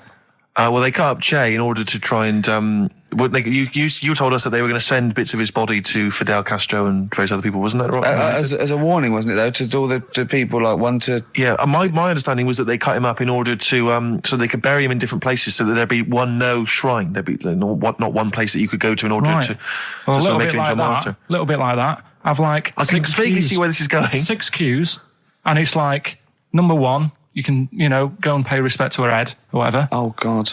No, but I just was thinking the way of speeding it up. I'm not having a go. I'm not, because they haven't done it, so it doesn't matter. God. But they did it with Che Guevara. Yeah. everybody would have felt like they've got close to her. And it would have speeded it up. No, I mean, but I can understand. Can I just say that genuinely, Karl is not being disrespectful here. This is his best idea to cut down the queues. So don't phone in. He's not suggesting we should have done this. He genuinely is. But I mean, he's not doing it to be nasty or wacky or you know. He thinks this is a good idea. So can I just throw a thought at Che Guevara, who was like a powerful man who did a lot for the world and what have you. Yeah. And are you aware that I feel slightly responsible for this because have you heard of the quote, a little knowledge is a dangerous thing? Yeah. Okay. Steve, next one? No, just a very quick question. I can understand those that have queued for 12 hours to see the head. I'd be a little bit annoyed if I got there to find a toe. I'll tell you what, though. I'll tell you what they could do without chopping her up. They could put about 9 queues. Each could see each hip she had. That's true enough. Because she's had about 9 of them. Yeah. So it'd just be, if you want to see the whole body, it's a 12-hour queue. If you just want to see a couple of the hips. Here's another suggestion for you, I've just thought, right? What? Instead of everyone queuing to see her, why not put her on a trolley and wheel her past everyone else? Running. So you can have some students on Rag Week and you combine it, like when they're always pushing a bed. You know, they could just run it along the queue. No, that'd be fantastic. That'd be disrespectful. Right, as opposed to the chopping up. So sure. Right. But just an idea. Just I apologise now if anyone's offended. Anyone offended, I'm sorry. But Yeah. Okay, finally, this is more frothy. Liz Hurley lying low, apparently, at Elton John's house to try and avoid the press now that she's had a child. That's a good place to go to avoid the press. Exactly. Yeah, Elton John's house. Everyone seems to be friends with Elton John. Yeah, Every celebrity's when friends they with... pop into Elton John's house, what is he running some sort But of... it was like when Robbie Williams was a drunkard and a drug addict, he went to Elton John's. Yeah, and who's the other fellow that went there as well? Was someone to recuperate and shoulder to cry on? Is he giving out false passports? I don't know if people have seen his history. He's not the man of, I mean, I know he's cleaned himself up now, but, maybe that's it. Maybe he's got this kind of insight into how to deal with celebrity. Yeah. What do you think? I think it's just genuine mates with him. I think he's just like a friendly bloke. I think she's been doing too much lying low in the first place. That's part of the problem, isn't it? High five, Karl. That was a genuine joke from Karl there. And he's so proud of himself. Look at his little face. Too much lying low. Oh, that was my man. I agree Karl. with you. Why can't she just go around to her mum and dad's or something rather than Elton John where everyone's looking? Yeah. That's the point, isn't it? Yeah. So that was good, yeah. Very good, yeah. Right, what music we got? We got... Bit of Flaming Lips. Flaming Lips, excellent. There's the classic Race for the Prize. Should have been a big hit, never was, sadly. No, okay, we just do White Van Karl then. This is your opinions. You can't be wrong on this, can you? There's no right or wrong answer here. Okay. Right. But so this is where we ask Karl his views on the big news stories of the week. Basically, we've stolen an idea from the Sun newspaper, and so this isn't cruel, this programme, is it? Oh, I don't think so. Picking on me. It's not, is it? It's weird because a few people have said, "Oh, you're picking on me." It depends how you look at things, doesn't it? Sure. Yeah, but you do like it. We could look at it like it's a laugh, so it's not a problem for us. We like you. You're our favourite. Yeah. I'm going to say thing in the world, but I don't mean that, in a derogatory way. No, I'm cool with it. Yeah? Yeah.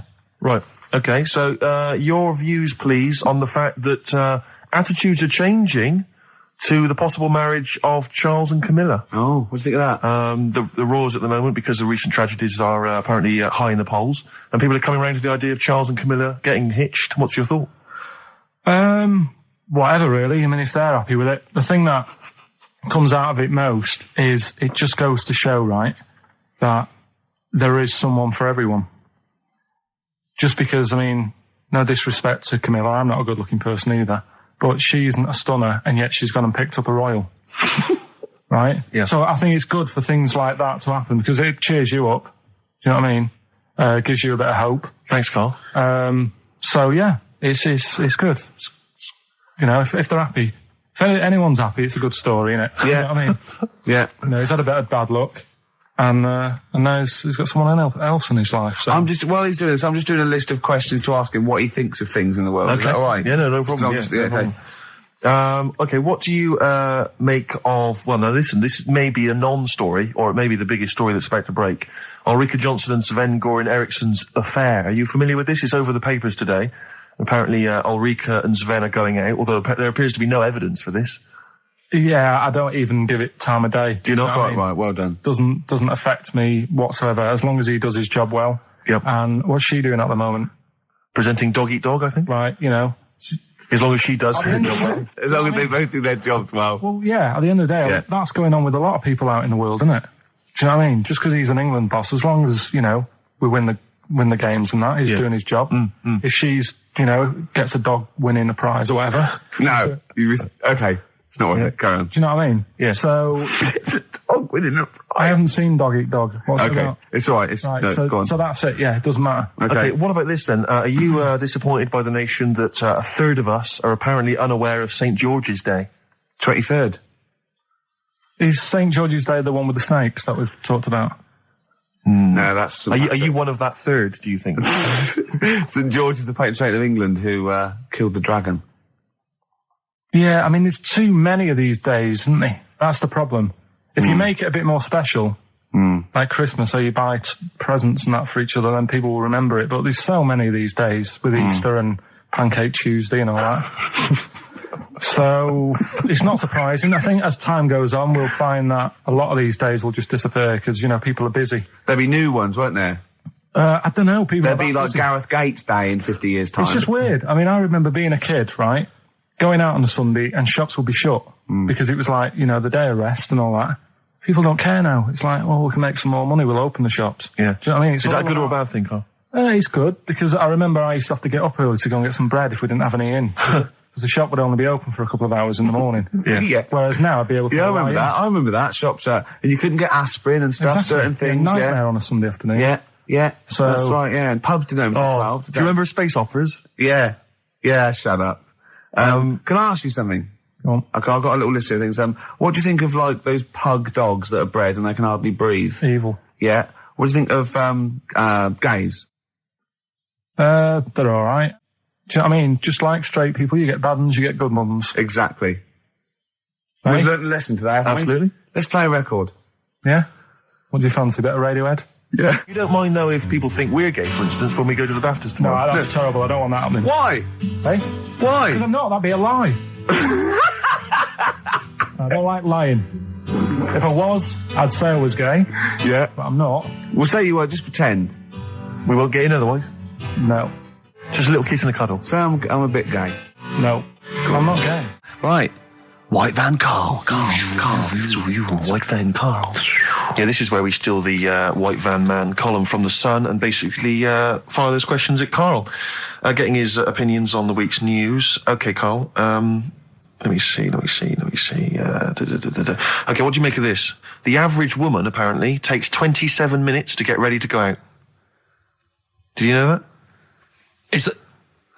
Are they saying that's a good thing or? No, they're saying that the bare minimum it takes. No, this is average, what they surely. said. No. But I remember reading. I'm sure they said that it takes them 27 minutes to get ready to go out at the very least. I mean, it's not that bad if it's for a night out. It's that. I mean, 30 minutes is all right. If it's but, going to get to 20 woodbines. But yeah, or you know, if the house is on fire and it's like quick, Yeah. get ready and get out. I don't think it's in a fire, no. I think, yeah, go on. I think 20. That's 27 how long minutes. do you think? I'd Do you take think about 27 I minutes. can take up to that. But do they include the getting up, having a bath? All Doesn't that? give me any more details. No? 27 Well, minutes. it's difficult to go by. Difficult to go on that one, isn't it? How long does Suzanne take to go out of the house? Depends, like I say, if we're just nipping out shopping, The old flip-flops and trackies on? yeah. But if you're going out for the night, it takes a bit longer, doesn't it? Yeah. Yeah, you got wire in the trackies. yeah. Come on. Okay, no, really don't know what the ins and outs of this story are. Is Sven-Goran Eriksson sticking with Nancy rather than Ulrika? Well, it's his wife and not his girlfriend. Yeah, I don't know if this story's true. No one seems to have offered any evidence for it. Anyway, Everyone remained silent. It's rubbish. And, okay, what do you make of this? David Beckham apparently was driving despite having an injured foot and just further threatening his World Cup chances. And obviously you're a big football fan. Well, I'm not that big. I like the odd game. Sure. Would that hurt him? Would that hurt his foot? It can't be good. Is it in a plaster? It's not Well, in a big cast, sure is it's it? better to drive than it is to walk on it.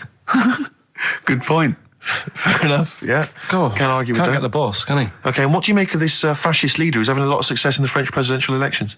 What's he doing? Have you not come across this story? No. Right, this is one of the big political So stories. he's got a far right that got nearly 20%.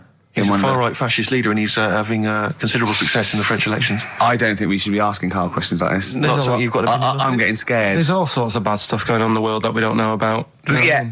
But we know about this. Yeah, but you're better off not knowing because there's nothing I can do about it. You're absolutely right, Karl. Fair enough. I can't argue with that. Oh, God, man that's alive. fantastic. That is brilliant.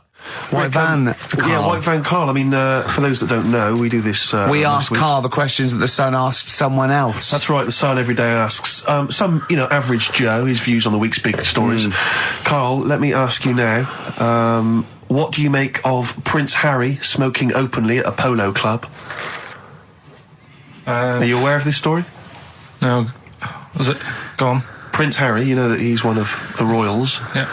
And he was seen smoking openly, a fag, a cigarette, a polo. Third in line to the throne. Something like that, yeah. Imagine that. Someone smoking a cigarette was third in line to the throne. A cigarette, Karl. Is it a non-smoking polo club? Do you know, I don't know, but if it were, would that make things even worse for you? Well, No, yeah. seriously, what do you make of it? This is, the whole, the furore is he's a role model, he's a royal. Should he be seen puffing away in a public place? I don't think it matters, does it? Not a concern for you? How old is he? Is he old enough to smoke? I think he probably is, yes. Right, yeah. Well, I think the trouble with this role model thing, with anything that's legal, it should either be illegal or not. Yeah. I just don't think you can impose things like that, because you could say that it is bad for you, and it is bad to start smoking, and it really is bad for you, it causes cancer and everything. But everyone knows that, don't they? Well, yeah, but you should either make it illegal or shut up about it. Sorry, this is Karl you're asking, isn't it? I am indeed. Sorry, So we can throw these questions your way as well if you fancy. Sorry, yeah. It doesn't matter. But Karl, what are your views generally? I mean, it's obviously cigarettes are perfectly legal and so on, but what about stronger narcotics? Because I know you're very scared of drugs and stuff, aren't you? I'm not a fan. No, what's your concern? What's your worry? Just that you might get into them. It's like you might have them and go, oh, this is all right. Exactly, Karl. Exactly. Although I was talking to you about it earlier, and you weren't very sympathetic about a lot of young people who have perhaps gone to crack or smack. Didn't you describe it as their own fault? Sometimes it is, isn't it? Yeah. I mean, I could have turned to it where I grew up, but I said, well, don't want to do that. It's not good for you. Sure. And I avoided it. You turn to ghosts. So you've got no sympathy for anyone who's a drug addict? It's their own fault, is your... It depends, doesn't it? Sure. Do you know what I mean? You can be an addict if, I don't know, something... I'm trying to think of a nice way that you most might people end up... start on stuff like that because something really traumatic's happened to them. Very few people go out for a laugh one night and go, let's all try it. Sure. So, but... Yeah. Just say no, I suppose, is the Just say attitude no. in the end. Listen to the cast of Grange Hill. Now, this will scare you. Now, Karl, you will be a little bit unnerved about this. Have you seen the film Jurassic Park? Yeah. You know what happened there? Well, according to the Sun here, it says scientists are planning to clone mammoths for a theme park. Look at his face. Look at that. He looks like a dog caught in the headlights of a car. He's terrified. I love Karl. He's sprung to attention Karl. there. Is that the best news you could have? Man moths.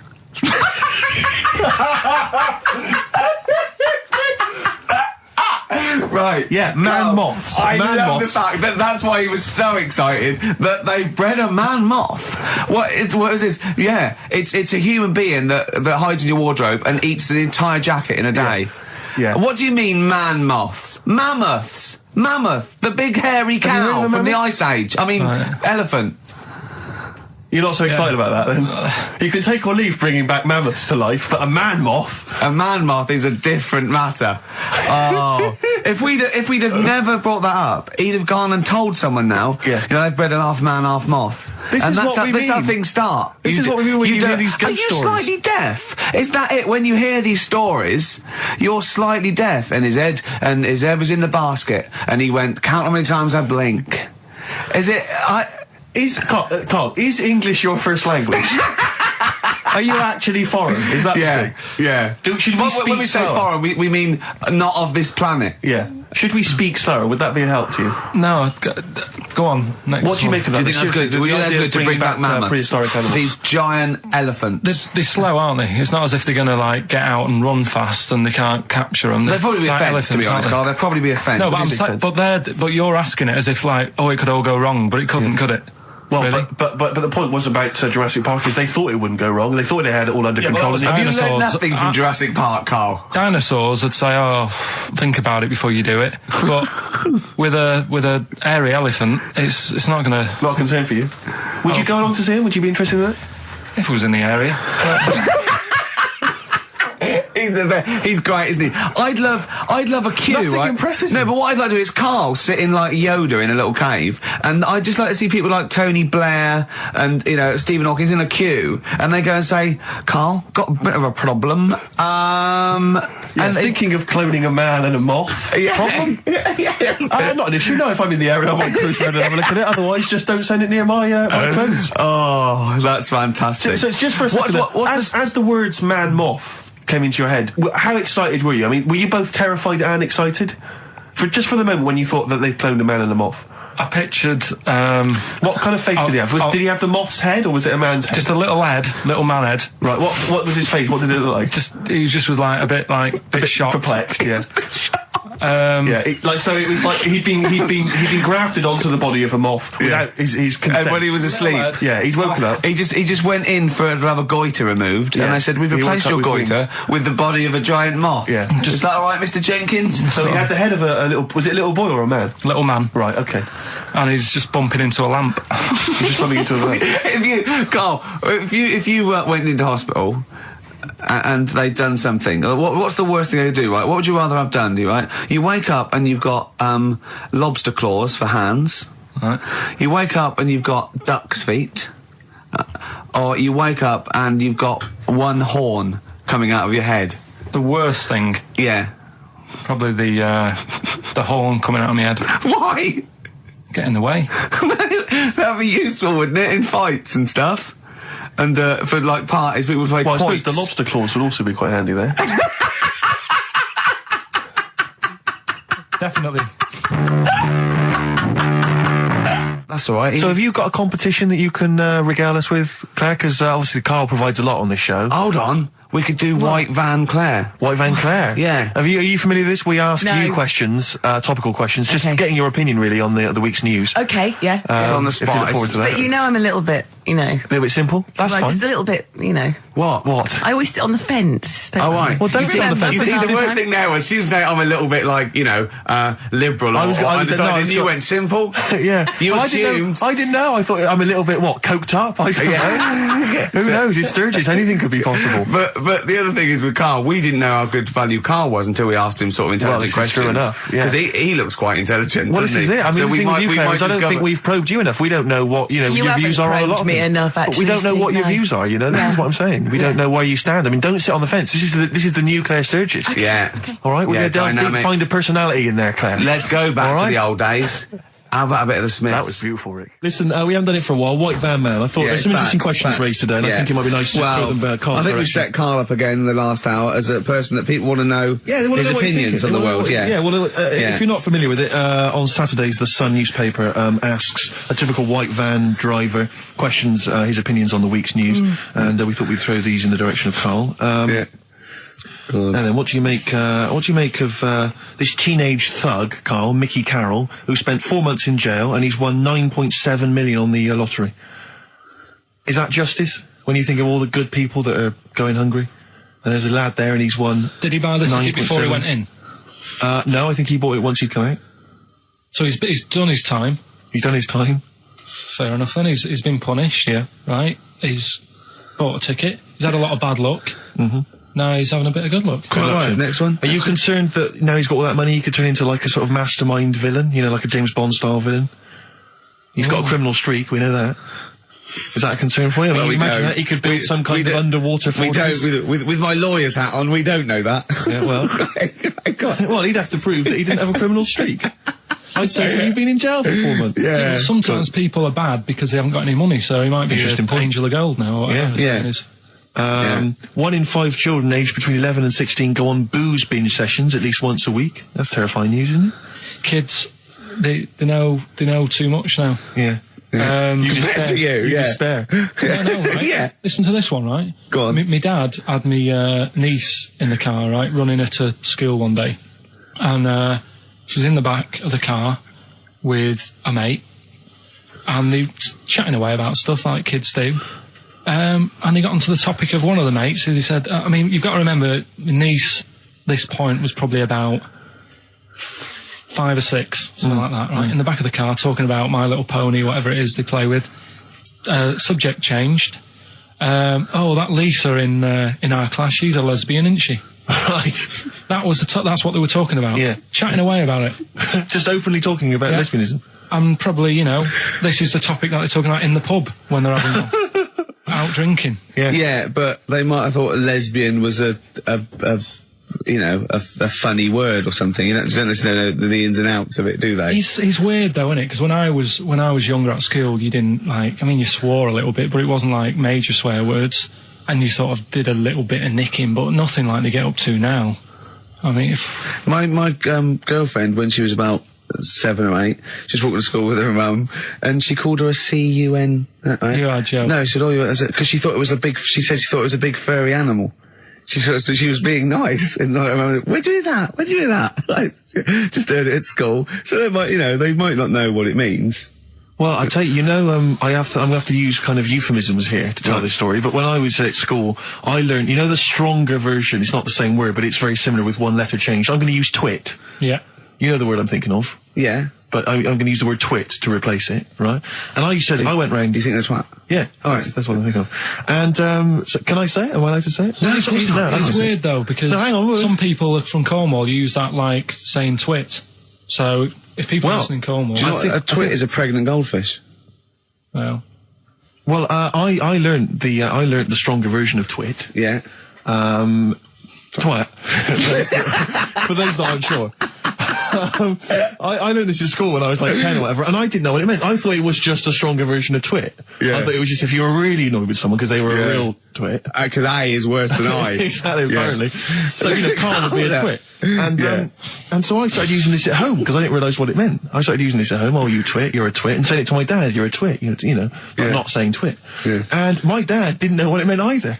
That's great. I couldn't believe. So he started using it as well, right? So then we'd be driving in the car, he'd be saying to my mum, you stupid twit. Say this to my mum, you don't pull over, you're gonna bum it, you twat. And saying this. Then I learned at school from Mark Johnson what it really meant. Yeah. Stopped using it, obviously finding out it was quite an offensive word. Yeah. I didn't want to bring it up to my dad. I didn't want to sit my dad down and say, Dad, you know that word we've been saying? Yeah. You know what it means? So now, to this day, I've never brought it up with him. So we'll be driving, I go home for Christmas, we'll be driving around, he'll be calling my mum that word. Left, right and centre. I think she knows. I think she's just embarrassed. Or she's just upset and she knows what it means. She goes, why does he keep calling me this terrible word? But he's the only one, I think, in our family who doesn't know what it means. No one's got the guts to say. I don't know whether I should tell him this Christmas. Oh, what a twat. I know. It's a long time since we've had any White Van Karl. For those that don't remember this particular hot feature, we basically ask Karl some of the questions that are asked of a white van driver in the sun. They always have this on Saturday afternoons. Anyway, here's the first one. They're not fascinating, Karl, but I'm just interested on your take, really. Yeah. What do you make of Cilla Black quitting Blind Date after her husband sent a message from beyond the grave?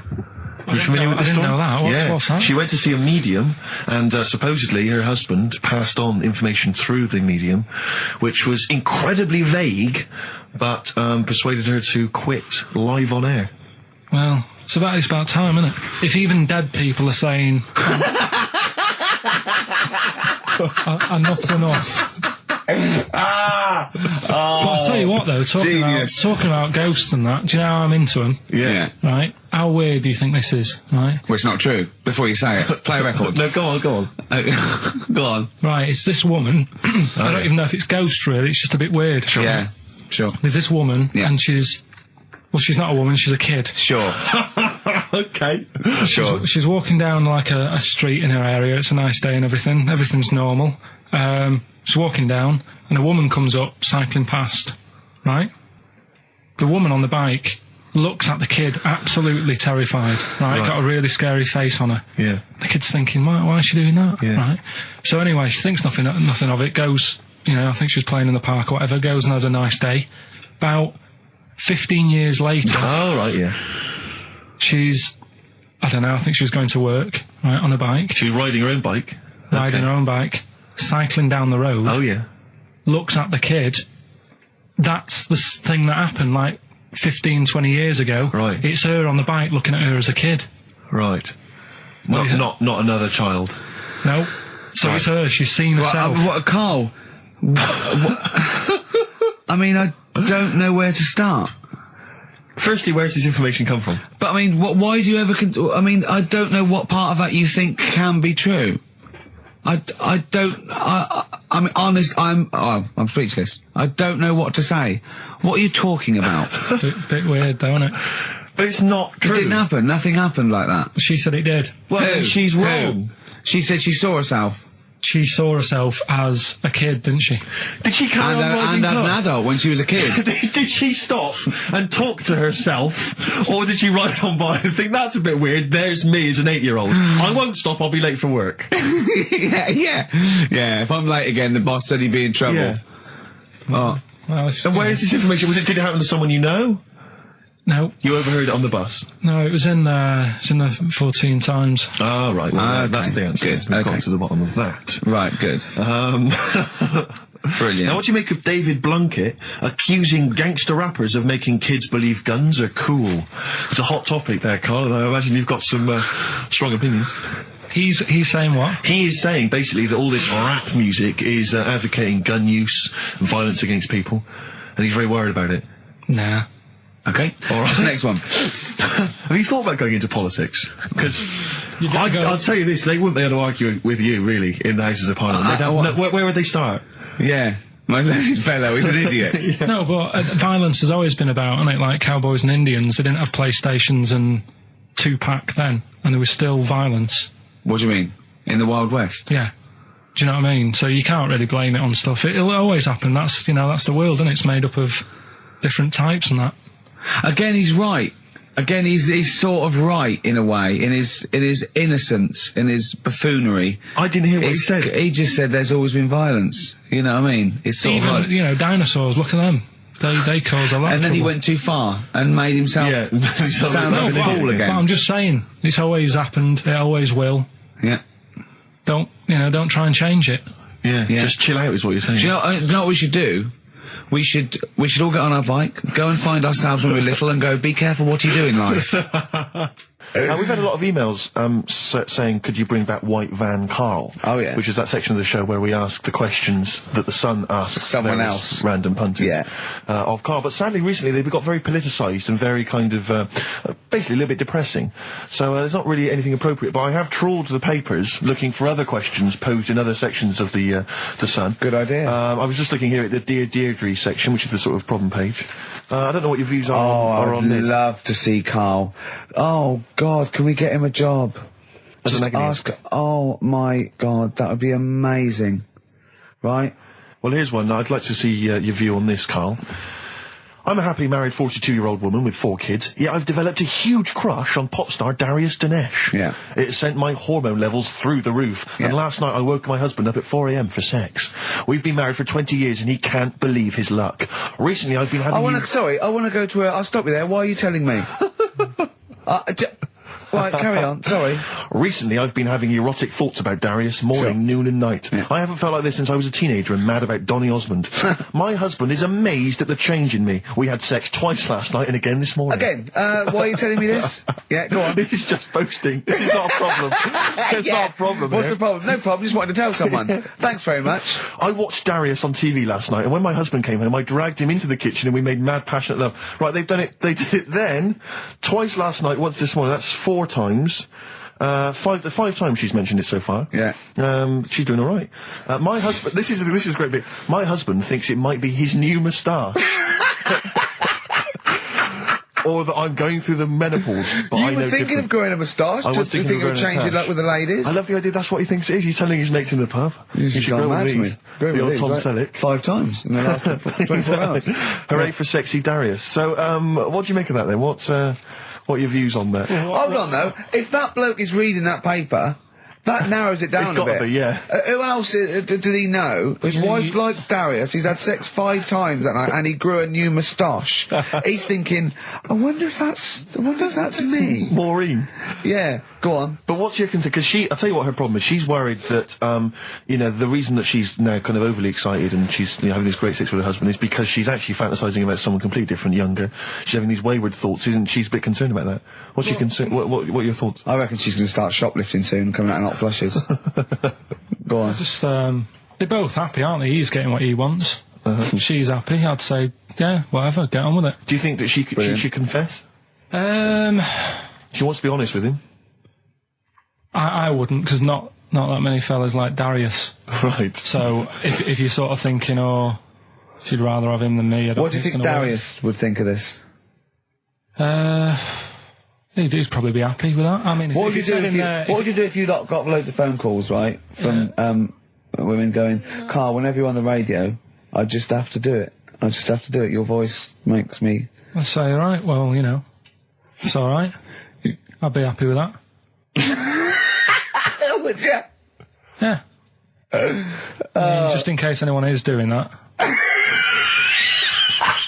What would you do to sort of like egg them on a little bit to help them out? What do you think? What sexy things would you say? What do you think is your quality? What do you think people would find, you know, pretty horny about you? Is it your sort of mank wine? Do you think that? Just say this, London shit, innit?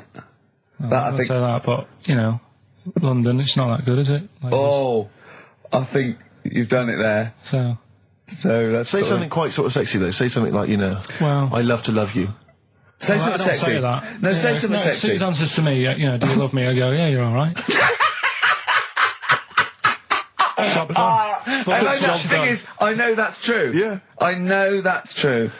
That's brilliant. But because one of the things that Deirdre says is that she's wondering if this marriage is going a little bit stale and needs to be freshened up. They need to give a new spice, a new spin to the marriage. What would you do? What advice would you give to spice up, you know, something that they've been married for quite some time? Get him. I think get Darius, all Darius things. Get David Snedden's new video on the telly. What do you reckon though, Karl? Just treat them. Do you know what I mean? Just surprise them now and again with stuff. That's what I do. It's what you've got those condoms, didn't you? That you got two for. So hang on, what? You've never done that? What? You've surprised Suzanne with what? You know, I've like, you stood behind a door and shouted at her when she comes in. Don't drop the jelly! Yeah, you know, just the usual stuff. There was some free chocolate delivered to work the other day. I took her a bit of that home. Nice of you, that's really thoughtful. She didn't like dark chocolate, but I said, well, it's a thought. So, I had it. But, you know, you often benefit from any gift that you give her. The chocolate, the meal, the condoms. There's always something in it for you. Yeah, there is. I love the idea. She's got bored with a Christmas present now, though. What, the condoms? Yeah. Or the food that she ate. Oh, the condoms. Right. Yeah, she's got tired of filling them with water, throwing them at the passing kids, or putting them on her head and inflating them. I love the idea of asking problems. What do you think of erectile problems? You know that Pele advert? He goes, "Be careful, we haven't got erectile problems. Call this number." What would you do if you're impotent? What would you do? What's the advertising? Just saying, like, you know, if you can't, you know. I haven't seen that. Yeah. Why have they got him doing it? Wow. Well, he used to be able to keep it up for hours, the ball, and yeah. What would you do if you... To advertise that? No, if you suddenly couldn't get, you know, what would you do? I don't think it'd bother me now. I know, you're 30! You're talking like you're an 80-year-old. Yeah, but do you know what I mean? You sort of been there, done that now. It's like the boxing and the dancing that I did. It was good as a kid, and now it's like, take it or leave it. You need to write to Deirdre. Coldplay, Speed of Sound. Steve, I know you like an insight to my musical taste, but that's my favourite Coldplay track of all time. I just thought I'd just throw that in. Not a fan of clocks? No, I think I've overplayed Parachutes a little bit, and but that's my favourite one. Like it. I'm afraid to say I'm a bit of a Philistine when it comes to Coldplay. That sounds the same as all the other ones. I'm sorry to say. Oh, you'll have to meet these boys one day. Yeah, well, I'll tell them to their face. I don't care. A little bit rock and roll. I don't care. Well, I'm Ricky Gervais. That little funny little Wurzel type voice over there is Stephen Merchant, and with us our producer Karl Pilkington. All right. All right. Whenever we say producer, of course, that is in inverted commas. Yeah. Done with the fingers. Well, he didn't have it. I wanted to play some off my iPod today to record it because they didn't have it here. It's a great track called Anthony and the Johnsons. He didn't even have the lead. He went, right, it's difficult. And he went, is it any good? I went, yeah, it's really good. He went, well, why haven't we got it here already then? That's the paradigm, is it? If XFM hasn't got it, it's no good. Four Non-Blondes doing well, is it? That's still in the cupboard, is it? Unbelievable. We're a little bit annoyed today, aren't we, actually? I'm really annoyed. Yeah. All that stuff we did last week, Landau, I sent us some sparkling wine, and we thought, right, we're Well, you shamelessly plugged it. Yeah. How many times you mentioned it? I About must have 20 mentioned it about times? 20 times. Well, the finale was hitting Karl on the head with a cork. That's on the website, by the way. Okay. RickyGervais.com. Go there and see Karl being hit in the head with a cork, right? Yeah. We said, look, send us free stuff, we'll talk about it. Nothing. The cupboard I mean, literally is nothing. empty. The cupboard is bare. No one has thought, I tell you what, there's those guys from The Office. Yeah. I mean, let's be honest, Rick, we are taste makers. We're Yeah. opinion formers, you and Yeah. I. Yeah. And you'd have thought if anyone was going to send us some free stuff, yeah. you know, it makes me Unbelievable. fume. And do you know what it is? It's because people, PR people and that, they've realised no one's listening. But not only are we going against all our principles and losing our dignity just for some free stuff. And integrity. And integrity, yeah. We're going against XM policy because obviously they would have got thousands of pounds for Landauer to be mentioned last come week, on, Rick. 20 times. No, it wouldn't. It's 40 It's quid, isn't it? XFM, Rick. It's 40 quid Yeah. for 40 quid for a 9-minute advert. Exactly. So advertise your quality stuff here. Yeah. Jeff's Garage, cheaper than some other garages. Actually, if Did there we is play an a advert once for a tattoo parlour? Yes! Do you remember that? I'm sure we played an advert for a tattoo parlour. What tattoo parlour can afford to advertise on a radio station? Unless it's a tin pot one like this. Oh God! Oh, I've got some good music today, though, Steve. Oh, really? I hope so. I'll be the judge of that. Go on. Yeah, what have you got? well, AC/DC. Oh. Have you got a bit of bare skin? You need colouring in? Come along to Ron's bike shop and tattoo parlour. He'll write Mum on your hand and give your Harley a tune-up while you wait. I can't believe no one wants to advertise with us. And that only costs, what, 20 quid? Yeah. And they play that I mean, endlessly. I turned down millions of pounds to do adverts because I think it's beneath me. And I thought last week I'll give it a little bit back. I'll excite all these people who want to get it. Nothing. All I'm thinking is, Steve, either our cachet's gone down, no one wants us anymore, right? Which is impossible, surely. I would have thought so. Or we're on a tin pot station that no one listens to. Now, Ding! Correct answer. Correct answer. Unbelievable. I'm having to hold on the pop shield of this mic because it keeps falling off. It's embarrassing. This It's whole room is awful. embarrassing. I mean, oh, God. Well, Karl, what are your thoughts? Why have you stuck it out here? Nothing better coming in, I thought. Well, I'll tell you why, because you're always on holiday. You don't do a lot. You get paid, well, doesn't he, really? He's a moany. He doesn't try and get on at all. He doesn't deal with people. He moans about everything. And, so he's... I'm alright, I've got my own little room and that. Yeah. Like a cage. It is like a cage, isn't it? And he can shut the door. If people walk past, he goes, shut the door. He doesn't want them looking in. He's like a miserable old chimp. We noticed today how much he's simian, isn't It's he? very strange, actually. We maybe should try and get a picture on the website because Karl's arms are particularly chimp-like. It's very, very strange. Because he's got that he's got long downy hair. It's And not the like... long extended knuckles. Yeah, and his totally round face that sort of the chin goes back and the dome of his cranium. I think, quite seriously, I know we sort of share about 98.5% of our genetic material with bonobos and chimpanzees, but I think he's got a little bit more. Yeah. I honestly think he's a little bit of a throwback. Just his line, they just kept to this sort of really the ugliest one in the cave and the tree, and he really didn't. He didn't come out of it. I'm not saying you are, I don't think you are. Yeah, you're chimp-like. No, it does annoy me. My hair annoys me on my body and that. Because I've got like hair on my little toes and that. Have you? And on the legs. Would you see your little toes? Can you pick things up with them? No, it's tried. Okay. Well, that's the finale of this week's show.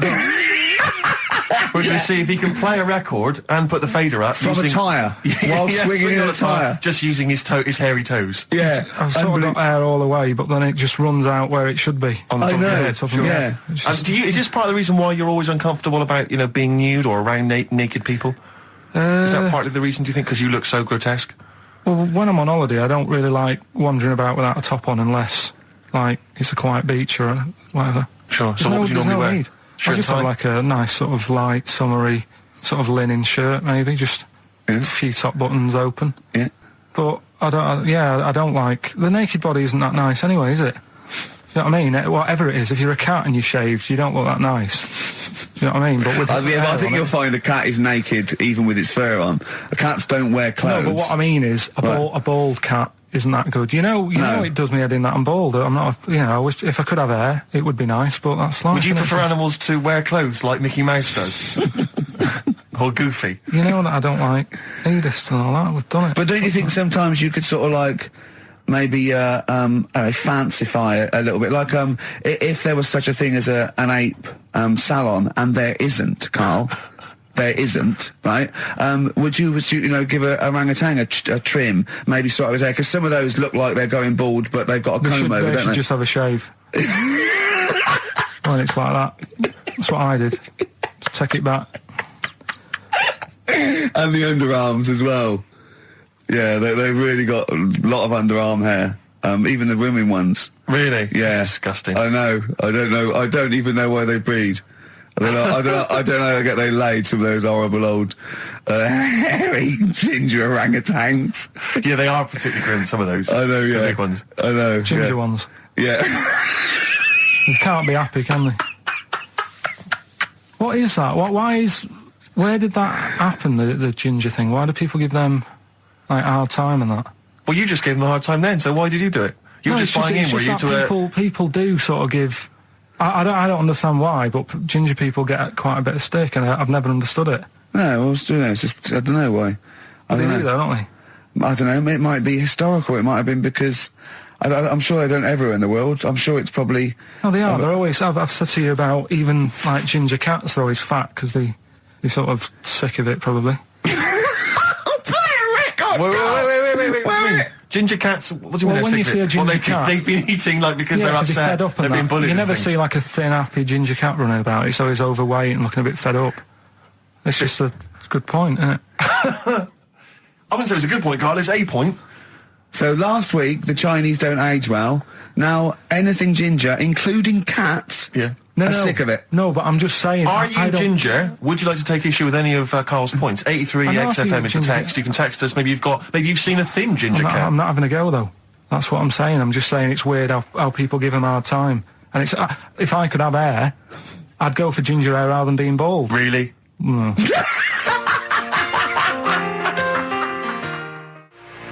Landed from Ben Folds on XFM 104.9. Ricky Gervais, Steve Merchant, Karl Pilkington. Had a fax. Never mind champagne and freebies like that. Forget that. We're not doing that anymore. It didn't work, okay? But we are still in demand. Got a fax here, right? So a guy says, I produce a programme for the BAS scientists, right? Wintering in Antarctica. Now, what this bloke is saying is, there are scientists, right, researching in Antarctica, and they're already locked away and sort of like out of touch because they can't get to them, right? But they're soon going to be living in 24-hour darkness, because through the midsummer here, it's darkness for 24 hours for like 3 months, and they're totally cut off, and he's trying to get some stuff together, and he wants us to record a message, and it said every year they choose a celebrity to do something, a message of their choice. They had Rolf Harris, David Attenborough, Jonathan Ross. This year, Ricky is the popular choice. So I'm up there with Rolf Harris, David Attenborough and Jonathan Ross in terms of the vote amongst some scientists stuck in a hut in Antarctica for 3 months. I think they just got cabin fever. So that's another poll. So that's another poll I've won. British Antarctic scientists in a hut poll. If I was trapped in a little room with several other men for 3 months of pitch darkness, sexist. Or indeed women. Yeah. I can't imagine why I'd ever want a message from Rolf Harris. Why would Rolf? I mean, David Attenborough, fascinating. Well, I assume it is it's the animal. I assume they're researching penguins or something, aren't they? If they're stuck there, or maybe seismic activity, or maybe polar shift. I don't know. Possibly if he were researching kangaroos. Yeah. He knows about all animals, doesn't he? You can take him a budgie with a broken wing and he'll sort it out. Or he knows a man who does. Sure. He can, he'll sort that out for you. And he'll do a picture of it. Yeah. While you wait. Yeah, so, but anyway, I thought they want a 5-minute message. We can do better than that. Let's dedicate the whole show to them, Steve. Okay, what?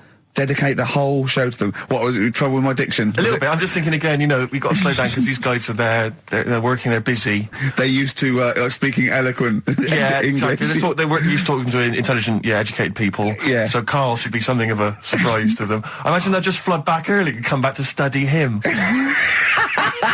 So this is this show is dedicated to all you I know nothing about them. I don't know how many there are. I know they're just as I say, in a hut somewhere, presumably with a laptop, drinking hot chocolate out of steel mugs with... Just looking up porn. Well, they're not on the internet, are they? Oh, are they not? Well, no, there's no phone line. Well, how do they charge up the laptop when it runs out? Well, they've probably got generators. They must have other stuff. They got a telly and that, haven't they? Of course they haven't. No, for DVDs and things. Well, they could probably have a DVD player that would run off a generator and stuff, so they can play. I don't know what we're giving this on CD or something, but and what are they?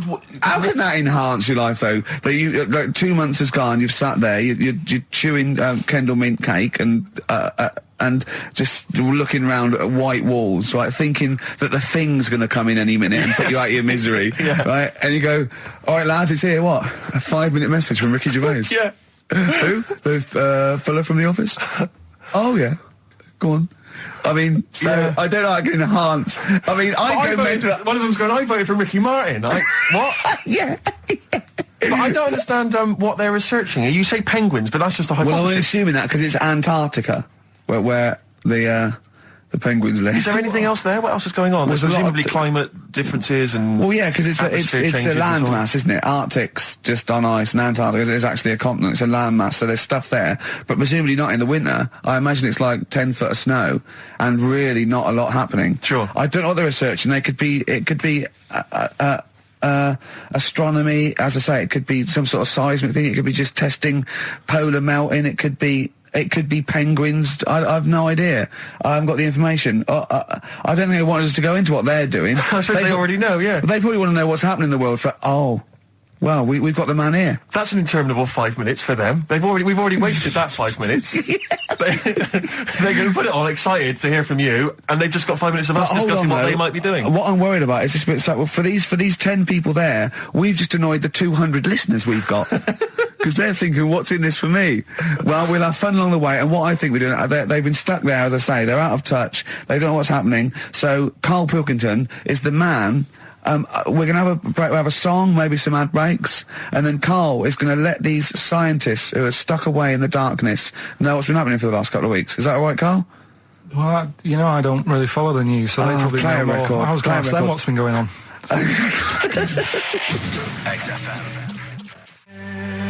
Embrace a glorious day. Well, it is a glorious day, Steve. Brilliant. Every day's a glorious day, isn't it? Well, it is when I'm with you. Yeah, love the world. Yeah. So these scientists, they're stuck away in the darkness. Let's tell them what they've been missing. What's the highlights, Karl, of the last Ricky Gervais and Steve Merchant and Karl Pilkington, by the way, XFM 104.9, etc. What have they missed for the last... just do the last few weeks. What have they missed? Remember, they haven't got newspapers, they haven't got telly. What's the... Look at him, he's looking at me like I just said that in Arabic. What do you understand? Think what's happened. Think what they haven't got that you know about. What have you seen and heard in the last couple of weeks that they couldn't have? Well, like on the news and that, what's gone on in the world and that? Yeah. Well, or just things you've done personally. I think that'll be of less interest. Yeah. Pope's dead. Okay. I like it. I imagine that. Imagine if that was them breaking it to them. Yeah. Like they're listening and you go, what's happened? The Pope's dead. Well, don't say it like that. Break it to us gently, Karl. Well, I think that's better than how they do it on the news normally, though, isn't it? They make a big deal out of it, and you panic a bit when it's breaking news and you think, oh, there's a war on. Yeah. And you go, Pope's dead, and you go, well... So you've just used that short, sharp tactic. I said it softly, though, didn't I? I just said it softly, didn't I? Pope's dead. When you know all that coverage of the Pope with like those millions of people that had gathered in Rome and stuff, I was thinking about, you remember we talked about the Queen Mother, and they were queuing up to see the Pope. Yeah, lying like in state. 4 hours to and get once a again, glimpse. I couldn't help but feel if they popped him on some kind of like dessert trolley and just wheeled him past everyone else, they could have got that done in about 3/4 of an hour. Yeah. Once again, people not thinking. They're not expanding their minds. Tell you what, logically. What, like students and rag week Exactly. with a bed down Oxford One of those Street? novelty beds. They're all dressed in kind of cardinals gear. Yeah. Just, trundling him off and down the... Yes. But it's the way they also said they've now got a new Pope. He's hardly new, is he? Why didn't they learn from the last one? Sure. Keep taking on old people. Yeah. My dad couldn't even get a gig in B&Q.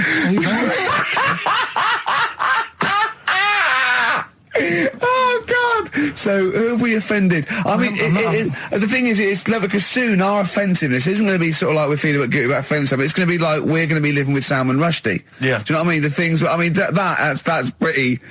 You know, don't have a go at the Pope. I'm not having a go at him. It's good that he can carry on working and what have you, but I thought everyone had to retire at like 60 or whatever. Like, bloody hell. But, you know, whatever, if you can get away with it. Yeah, why couldn't your dad get a gig in B&Q? I mean, he goes there a lot, doesn't he? He goes there a lot. That's why.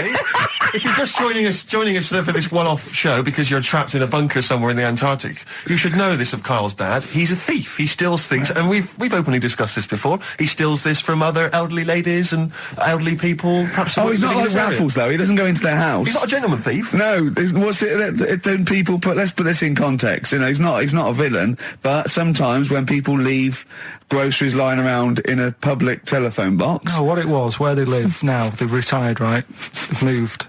I won't say where they are, but somewhere quiet, right? And it's so quiet. It's not a witness relocation protection scheme. But because there's only about 8 people live in this village, it's not worth like the like corner shops. There's only 8 people living in the village. It's quiet. The village of the damned. So anyway, rather than keep the shop open, you're meant to call up and go, all right, Harry, I need some milk today. Right. And they stick it in a phone box outside in the shop, and my dad found that out. So when he's been out, just stop off at the phone box, have a look at what's left lying around. Yeah. But of the 8, I mean, there's 8 people in the village. My attention would be instantly drawn to the dodgy Mank fella. Mm. I mean, do you know what I mean? It seems in Manchester you can probably get away with this. There's a lot of scum up there, but down in this little village, you know, you got little Miss Marple type and a little, you know, country policeman. He's stopped doing it now. Anyway. Has he? Stopped doing it. Yeah. Cleaned up his act. Yeah. Good. All right. So the Pope's dead. Any other big news? There was that thing I told you about last week. The foot-long spider eats chicken. What does this mean to them? They're going to think that the world's been taken over by them. It's not like this never telling. We're not going back. There's a foot-long spider on the loose. Are these people bright, though? Well, let's have a look. Antarctic scientists. Yeah, they've probably got an O-level or two. You're looking at penguins all day. Yeah. So how bright have you got to be? What do you mean? Well, what are they doing? Well, I don't know, do I? But they've been chosen. There's probably cost millions of pounds to set them up there. Oh, Karl. I'd say this is like, for scientists, this is like Big Brother. Do you know what I mean? This is like a big dinner. Scientists there watching this, finding out what's going to go on. There's little challenges that they give them, little tasks. It's like Celebrity Love Island without the sun and slappers. Mm. Go on. I think what else has gone on? Well, while you're thinking, Karl, I should just tell you now, you threw that question out earlier, why are ginger people historically mocked? We've had a couple of responses on the text, 83XFM. Again, as ever with XFM listeners, don't believe what they say, don't trust what they say. But one of them... have we got any respect for anyone in the world? I'll get back to you. Pete in Tooting, now, again, I think this is nonsense. He claims that the reason ginger people are disliked is because Judas was ginger. From the Bible. I don't know where he's come up with this idea. No, I've heard that. But I mean, are there a great many people from, you know, the Middle East who are ginger? Well, that's probably why he stood out. Sure. And he was probably fed up, and he thought, I'll get him back. Yeah. Maybe... Unless he had his hair dyed ginger when he was on the witness protection scheme. Which presumably he had to go into after all came out in the book. What did he do? What did he do? He stitched him up, didn't he, to the Romans, didn't he, Judas? Did he do it for 40 pieces of silver or something? I'm not big on the Bible, but apparently... Incidentally, if you'd like us to stitch up any kind of messiahs for 40 pieces of silver, just get in touch, 83XFM. We're willing to do that for you as well. So that's one explanation. There's another one here, which is, again, I don't believe this for a moment. It says, ginger people get a lot of stick because in Elizabethan times, people with ginger hair were told that their mother had slept with the devil. And that was why their hair was ginger. So there's 2 options. Maybe if you've got some more, you can any more spurious thoughts, then get in touch. 83XFM. But yeah, I don't know. So, there might be truth for both of those. I mean, the point is that if either of those are true, they were already being picked on. If you know what I mean. Right. That's the point. It's sort of like maybe that's not the total root of it. Well, the Judas thing might be the root of it. The first big ginger to do something a little bit. So if he was bald, then old bald people would be like, yeah, get a hard time on that. Yeah. Well, we do mock you behind your back anyway, Carl. That's going on, don't worry. So play a record and think of something that's happened to tell these poor scientists what's going on in the world. All you've come up with so far is the Pope's dead and there's a big spider. What is that? That eats chicken. The Pogues, Rainy Night in Soho. I hope there isn't a rainy night in Soho tonight, Rick. I'm sure you're one of those who agrees with me. So we just had an email here from a guy called James Lee. He says, hi, just writing a bit of info on the scientists in Antarctica. I'm a scientist who's just come back from one of the Antarctic bases called Halley, or Haley. There are 15 people staying there over the Antarctic winter. The scientists are looking mainly at the atmosphere, things like the ozone hole and meteorology. Right. I think there are 6 scientists staying over the winter, as well as a doctor, electrician, mechanic, and a carpenter, and so on. And so he's saying they do listen. They have the internet, so they maybe could listen to the show on the internet. And if you get the chance, say hi to Francis, and the rest of the winter is for me. Sure, no problem. Yeah, thanks, James. But yeah, there they are. That's what they're doing. That's what they're up to. But why are they asking you for a message though? When I mean, have these people got families and that, or are they convicts, or? No. What do you mean? Of course they probably do get messages from their family. Well, why are you doing one for one? Is that, I mean, say, do you know, like you see it in, like, Porridge and stuff like that, where if someone's in prison and no one visits them, and they sort of look a bit fed up and that, is this message that you're doing for like, people who don't get a letter in the post from... Brilliant. So they put this on the shelf until someone doesn't get one. All right, Hargreaves? Yes, sir, I didn't get a message today, sir. Yeah, I've got a message, Hargreaves. I've what, sir? Hargreaves, you have got a message. Really, sir? From Ricky Gervais. Really, sir? And then they give it... Don't talk, please. There are scientists listening. Try to keep the talking shit down to a minimum today. What's annoying me is, right, they're saying this stuck over there for months, but it seems to me like they're wasting a lot of time. Right? Why? Well, you're saying they probably watch DVDs. They're saying they've got internet access. Yeah. Yeah? Well, I'm wrong. Listening to messages, get the job done and go home. Well, then we don't have to tell them anything then, because they listen to the internet. If they've got the internet, then, yeah, it's a waste of time. Good point. Play a record. Well, hang on, before that, here's a good point. You've had a long time to research what's been going on in the world. We just had an email here from Nicholas who says, why haven't you told them about the recent Pig Olympics that just went on in China? You've missed that one, Carl, once again. Who won? XFM. First of the gang to die, Morrissey, XFM 104.9. And Ricky Gervais with me, Steve Merchant and Karl Pilkington. Well, Karl, you failed miserably. The scientists stuck away. Right, one more chance. What's happened in the last couple of weeks? Just one more chance to... What have you seen in the last couple of weeks? Well, like I say, I don't really watch the news and that, so I can't tell them about that. But in a way, I think they're better off not knowing. I think that's the only good thing about being out there, isn't it? Not knowing about the bad stuff going on. Yeah. So... I can't help them there. They don't need to look at the weather, do they? No, don't enough. No. But, tell you about the Pope and that. Yeah, pretty extensive. What about the EU Constitution and the no votes? What do you make of that? What are your views? What's the problem there? Oh, this isn't broadcasting, though, is it? This is nothing. Come up with something. Well, the fat baby that they found that was on the telly. Right. Well, what was that? It's just a little fat baby. That, I don't know what it is. Just a little fat kid and that. What? Tell what? It was on the telly. And but what was on the telly? You just said fat baby, fat baby, fat baby, fat baby on telly, fat baby on telly. You're meant to be telling them what's happened in the world. Tell me about the fat baby on telly. It's just they've found some, there's this illness called Momo. Right, and they've just got this woman had a kid. It's really sad. It was on Channel 4 and that, right? And kid's born. You sure it wasn't Jimmy Carr? Kid's born and that, right? Momo? It's called Momo. Isn't that Black Music Award? No, right, little fat baby and that. And there's only 3 of them in the world. These little fat babies. Right. And so one of them... They're in danger. How fat? Are you not telling what do you mean? How fat are they? 6 stone it was only 2. And there's 3 of them in the world, and there was this one, and there was one in Brazil. Are they, like, endangered? Is that the problem? Because there's only 3 of them in the world. I'll be worried. Is it like a conservation campaign? They're hunted for their flesh. No, it's sad. If you, I know, it's easy to joke on that, but if you've seen it, you'd go, it's a bit sad than that. Well, I haven't seen it, and I know nothing about it. Well, I've told you, there's 3 of them in the world. Okay, what else was on telly? Something I watched the other night, that was good.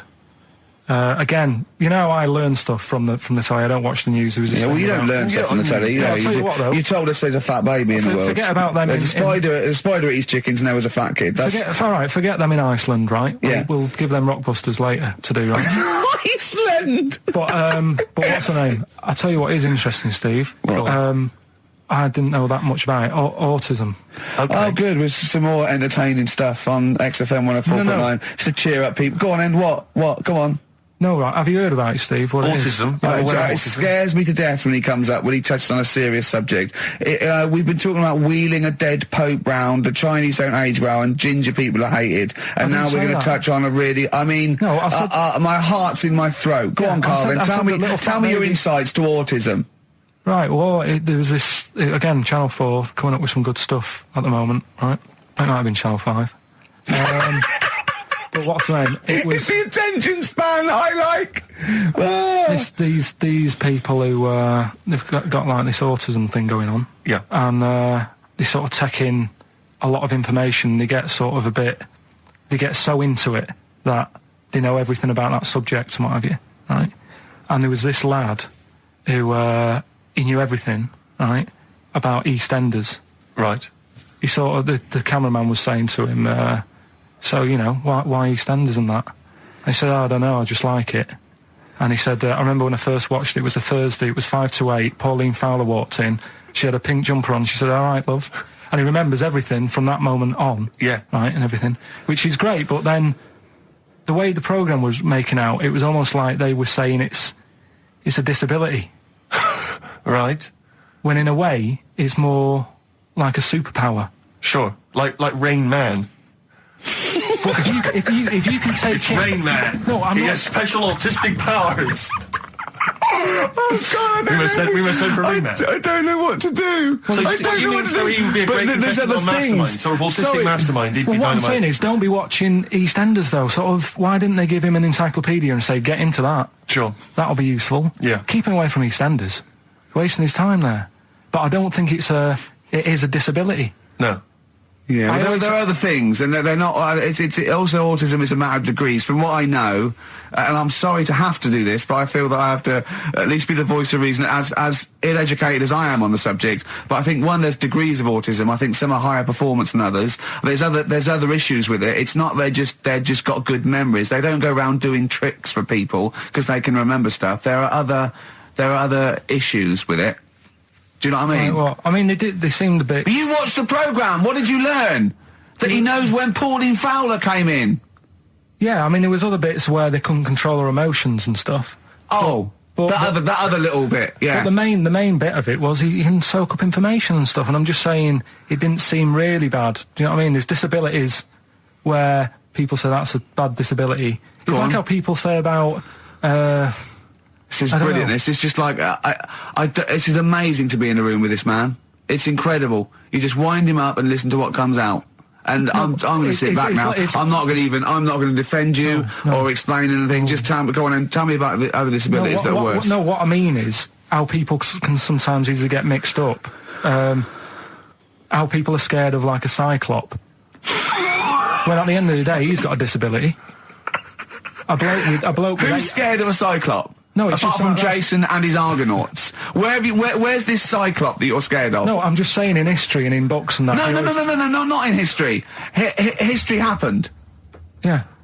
What are you thinking of? You're mixing history with Greek mythology and Roman mythology and every other type of mythology. What do you mean? There wasn't really a giant cyclop that went round picking up ships and throwing them around. That's not history, Karl. Do you think Batman's history? No, but this was it was ages ago, wasn't it? When we were sort of forming. No, I'm not saying it didn't happen ages ago. I'm saying it didn't happen.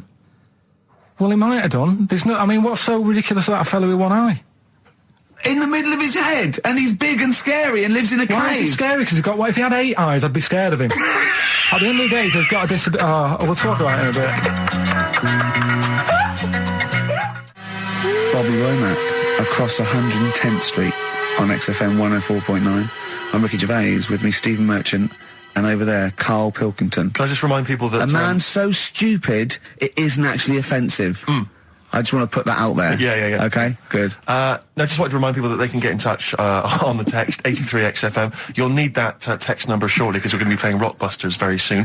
Gav has texted in, and he says quite simply, "What's happened to the webcam? All I can see is a bald monkey." Well, you're absolutely right. We'll try and get that sorted out for you. But we're rockbustering now. Should we do it now? Should we do it now? Set it up now. Okay, great. Yeah. Well, you should just remind people, Rick, particularly if they're trapped in Antarctica for the next 3 months, what this game is. Well, this is Blockbusters, just totally ripped off, and the clues are bands and artists. Karl says they're cryptic clues. They're not cryptic clues. They're more like, what word am I thinking of? They're tenuous. Some of them don't work at all.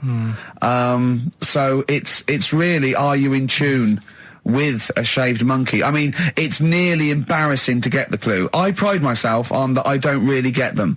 And I'm sort of proud of that, because you shouldn't. Yeah. But anyway, I think I've given it a big sell. Yeah. Now, you do win Tat today, but the big prize is going forward to be in the draw in 5 weeks' time, when there's a signed Homer that I got Matt Groening to draw.